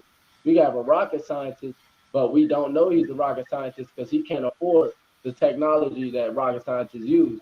I want to make sure those type of kids can get noticed. Okay, so like some seed money, or Yeah, that would mean a lot to me because once upon a time we might not know it was probably somebody that was better than Michael Jordan, or it was somebody that was My of man right explosive. behind me. Yeah, it was a quarterback that was better than Peyton Manning somewhere, but he probably didn't have what he didn't have. He probably didn't have the financial needs or whatever he didn't have that made it where he didn't get to where he was supposed to be. Yeah, you're absolutely right. And there's so many different, I mean, it's like singers, almost like it's an example. Like, there's so many great, talented people out here with voices just amazing, but only one or two are making it. And right now we're seeing more, silliness making it than actual authentic musicians and artists making it. Right. And at some point in his career, we're definitely going to set up a Jalil Major Hackett Foundation. Wow. Yeah, that would be amazing. Like, definitely. I love to see things like that and people using their money, in a way that benefits others, especially, within our own community. I've been investigating a little bit, just, trying to see some of the investment opportunities for small businesses, small minority businesses, especially in the tech fields. Even the tech industry is such that they give away billions of dollars a year, but only like a small percentage goes to African American and minority, other minority businesses. So I mean, this is a huge area that Jalil is talking about. Yeah. Well, we do got some comments from our fans. We have been neglecting over here for a minute. We got Tara. She says, Jalil. Oh, wait a minute. Jalil's so cute and handsome. Oh, yes, he is. Yes, he is. Uh-oh. Who is this? Vivek. He says, Kaya.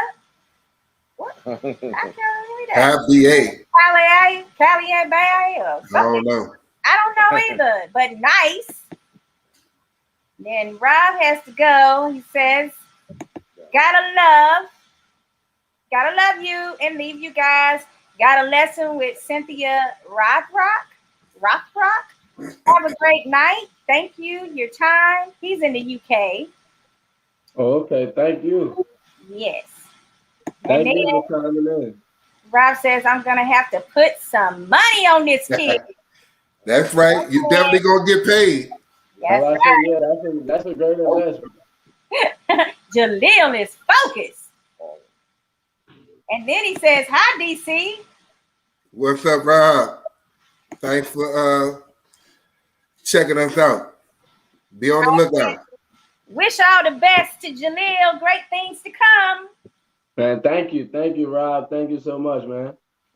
Yeah, we have William Hunter from Right Hook Promotions down in Biloxi, Mississippi, baby. He said, what it do?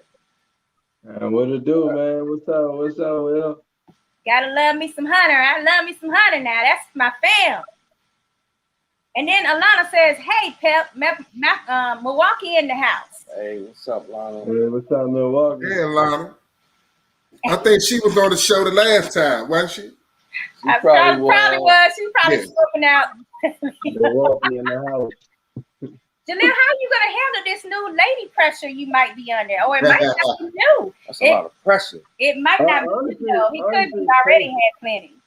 I was say, crazy to sound like for the past year, it had been slowly picking up. I don't pay no attention, I got a goal. When you got a goal, and you really committed to the goal, ain't nothing gonna stop you. Absolutely. And you'll find the right type of lady that, has her own interests in things and has, something to offer you as well. Can't be all one way. I know when I'm completely done with boxing, when I retire, they still gonna be here. If I was to slow down on my boxing for a female, and once I pick back up with boxing, it might not be the same. So I'm gonna focus on boxing 100%, and I'm gonna save all the females for later. Okay, but you don't know how long you'll be in the game. So I don't want to box you into just what you're saying right now, because that's 17-year-old Jalil talking, and we got to see how 23-year-old Jalil is feeling. He gonna be locked in and focused. DC talking for him now. You hear that? Like I said, usually I'm right about things that I say I'm going to do. If I say I'm going to do it, I'm going to do it. So yeah, only time will tell. Jalil, what's your signature punch? I gotta say, like, my left to the body. Left to the body? I remember the body, but I didn't remember which side you were gonna say. Either side, huh? He said a left to the left body. to the body. Yeah. I just couldn't remember which side it was, but I'm a sucker for boxers that can go to that body, baby. I'm like, yeah, go to the body. I hate it when they headhunt and it's time to, like, you done headhunt for a while and it not working, and then they just keep going for the head. I'm like, the head's small. Just go to the body. The head's small. He can move his head. You can only move your body, but so much. Mm-hmm. That's true. If I hit you, put it like this: if I hit you in the body enough times, you're gonna pull your hands down to protect your body. Then I'm gonna hit you in your head. Right. Yeah, that's it. He got that formula, DC. You're a better the body and the head will fall every time. Right.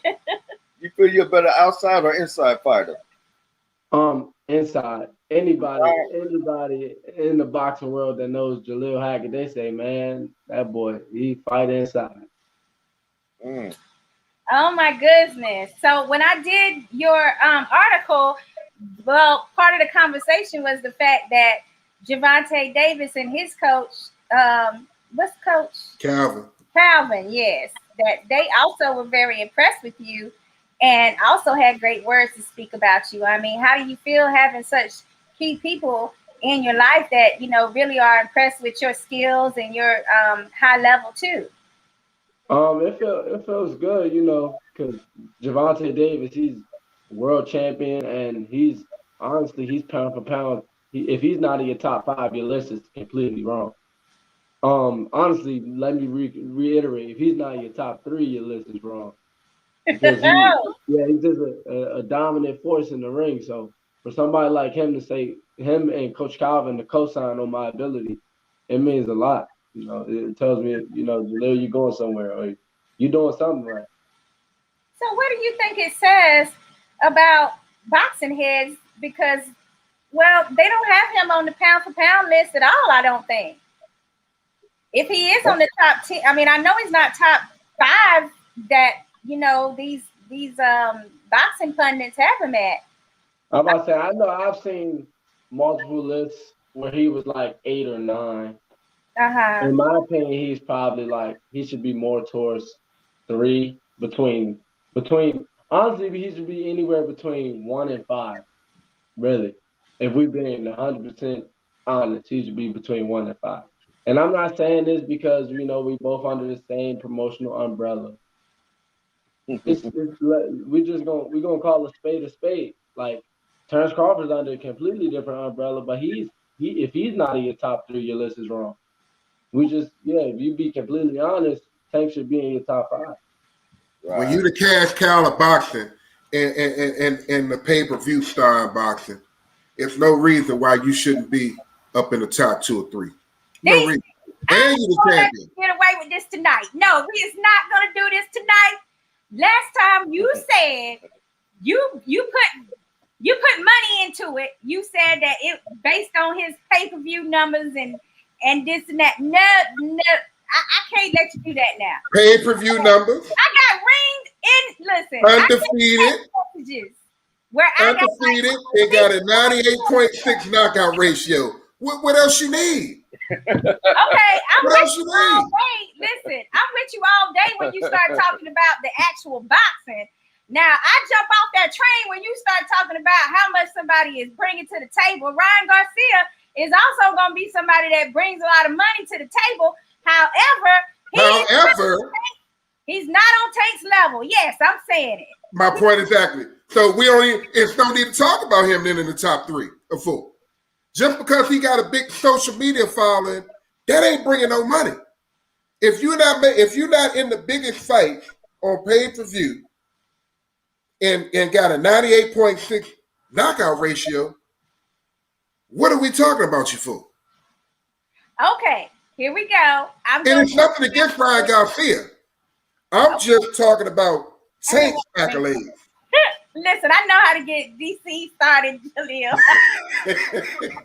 But what I'm trying to get at is I just one of them purist boxing fans that believe you're on the pound for pound because of your skill level, who you fought, and who you would beat if you all were the same size. Like that's my pound for pound list.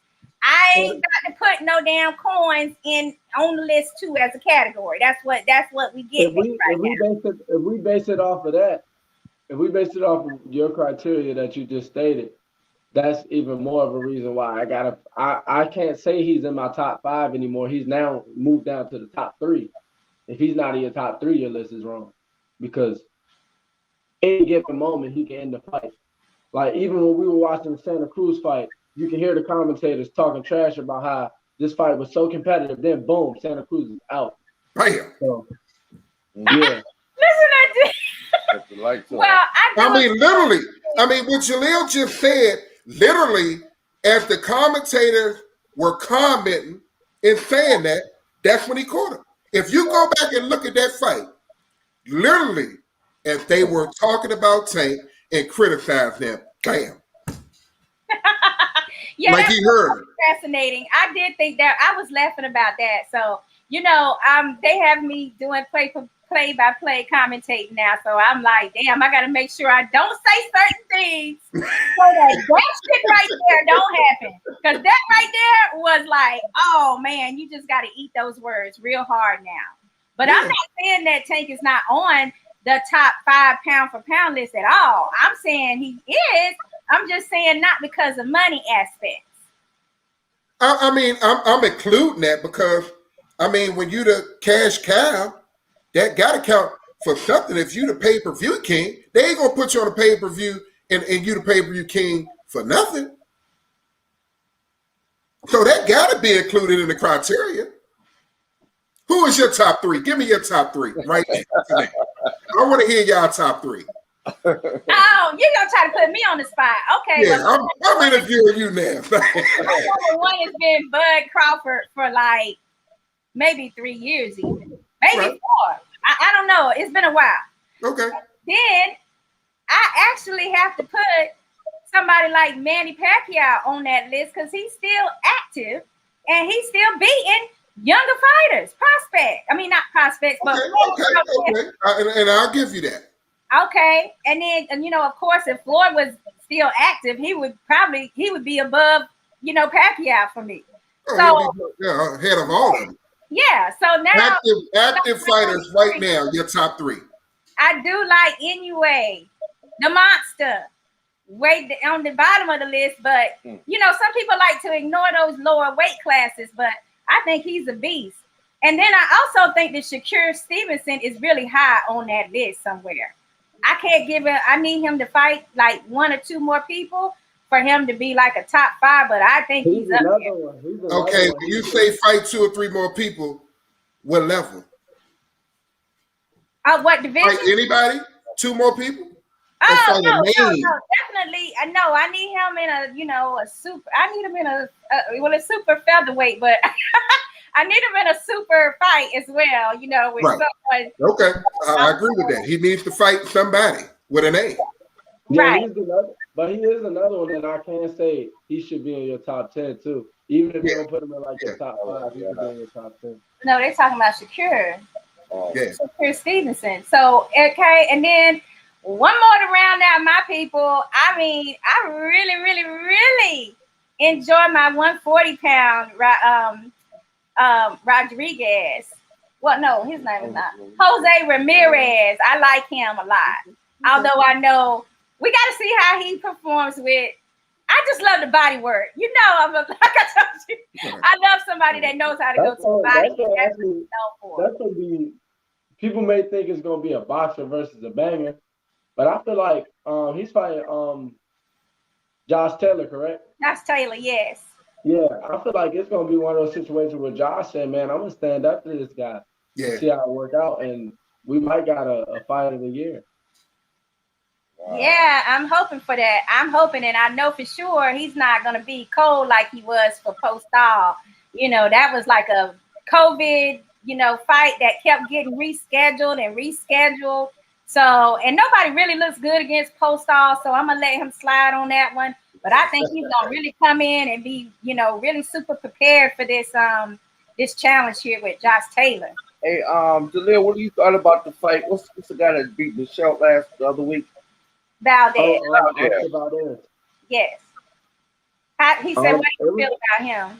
It was actually, I always thought Oscar Valdez was a straight dog. You know, he ain't got no quit in him, true warrior.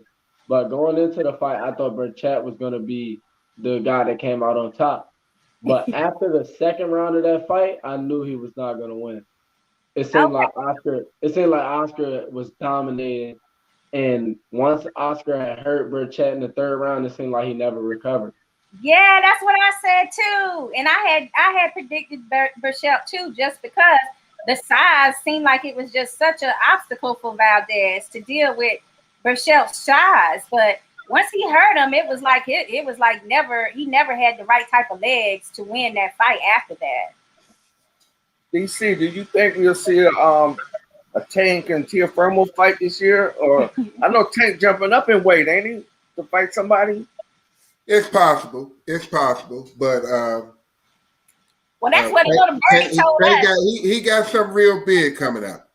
Okay. Real big coming out. Man, y'all gonna give him the Pacquiao fight? You never know. But he got Tank in the lab now, working out. And he'll be back soon. Okay. Well, we're looking forward to seeing Tank in anything he does. But Jalil is the one that's giving us these pound for pound levels, and I'm gonna trust him because he's the one that's been in the damn ring with him. I ain't. Right. So if he's sparring with these guys and he knows more than I can tell, and if he say that Tank is number 3 at least, I'm rolling with that. And then we agree on our bud, so we good. How much weight you said you was bench pressing? At one point, back when I was like, I used to do weights a lot. Like, the most I ever did was like 225. I did 225. I did 2 reps of 225 before. Dang. I mean, at what weight were you? At the time I was still amateur. I was fighting 152 as an amateur, but that was like going towards like the end of my amateur career. Mm-hmm. Oh wow. Damn, so you have the flexibility to be a junior, a super welterweight or a junior middleweight one day, especially with the height that you've now acquired. Like I said earlier in the interview, I got a brother that's 6'2" and another brother that's 6'3". So you never know. Okay, Jalil. Well, is there anything you'd like to, share with us here on the end? We're down to the end of the show, and we just want to thank you so much, and just know that we're like very proud of you already, just for this accomplishment, and we can't wait to see you in the ring soon. Yes. Man, thank you all so much. Thank both of y'all so much. We're gonna make sure you get your shirt. One last thing I wanted to throw out there is I want to thank everybody who supports me, everybody who keeps up with me. Every time I go live, all the people who join, I want to thank all of y'all. I want to thank everyone who's tuning in tonight, because you ain't got to tune in. You could be doing something better with your time. I want to thank Mayweather Promotions. I want to thank Derrick Curry, for making this happen. I want to thank my dad. I want to thank my mom. I want to thank, the whole village who made this happen. I want to thank one of the, newly found things. Well, not really newly found, but my Hispanic fans, because they put my press release out, and it was big. And then they turned around and put the press release out in Spanish, and my Spanish fans went crazy. I even had I got sisters I got sisters, and their mom's grandpa actually called. He was proud of me because they're Puerto Rican, and he was like, man, that meant a lot to read it in my native tongue.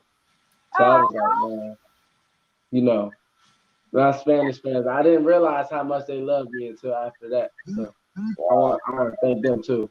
Absolutely. Well, we gotta put out some stuff in Spanish from now on, because now I feel bad. Like, you know, we need to like incorporate some more. You know, you don't have boxing, you know, historically and for the future without, you know, the Latinos. Yeah, man, they support you. Right. Yeah, exactly. As long as you're willing to go in there, you willing every time you step in that ring, you gotta be willing to know like this could be my last time stepping in this ring. They gonna love you forever. Right.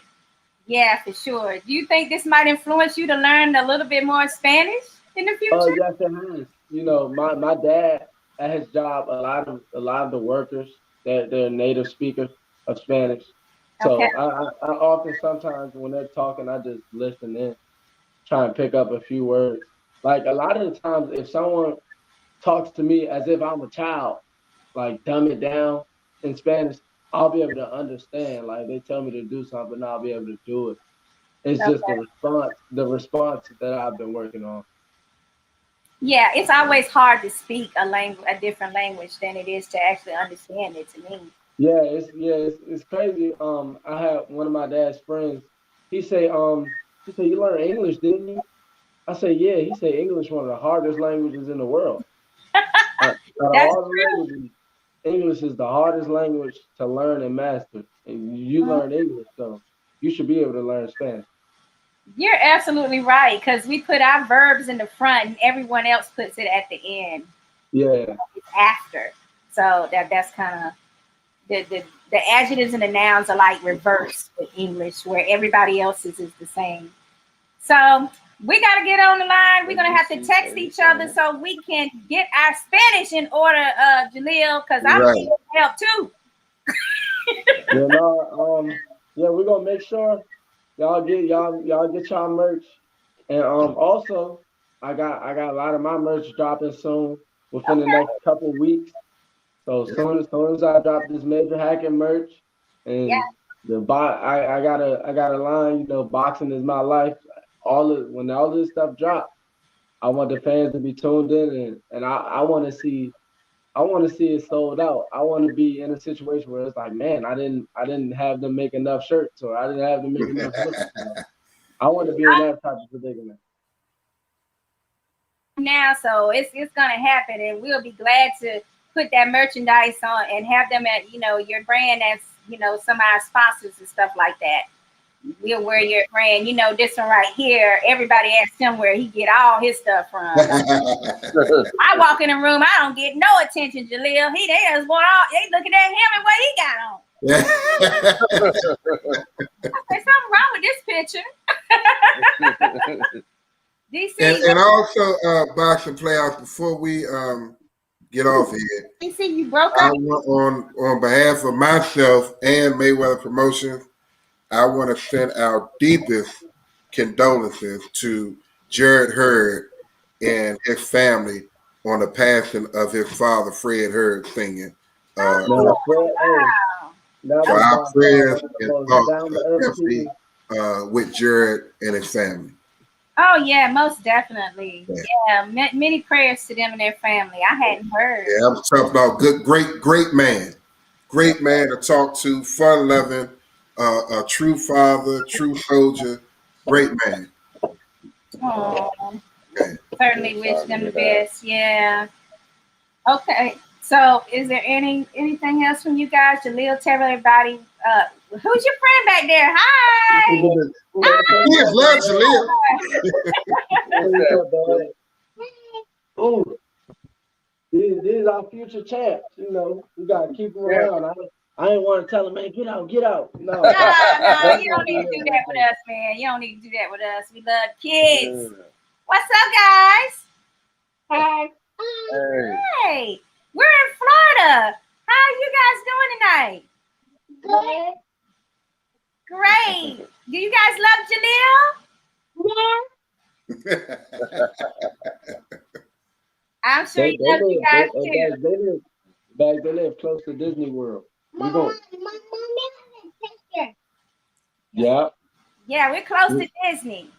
One day we're gonna go down there and we're gonna go see them. Then we're gonna go to Disney World. Hey, Yeah, you gotta come see us by the beach. We by the beach, and then you Yeah, go. they by the beach with all the water. That's right where I need to be at. Oh, we know you down. That's We right. know you down. Yeah.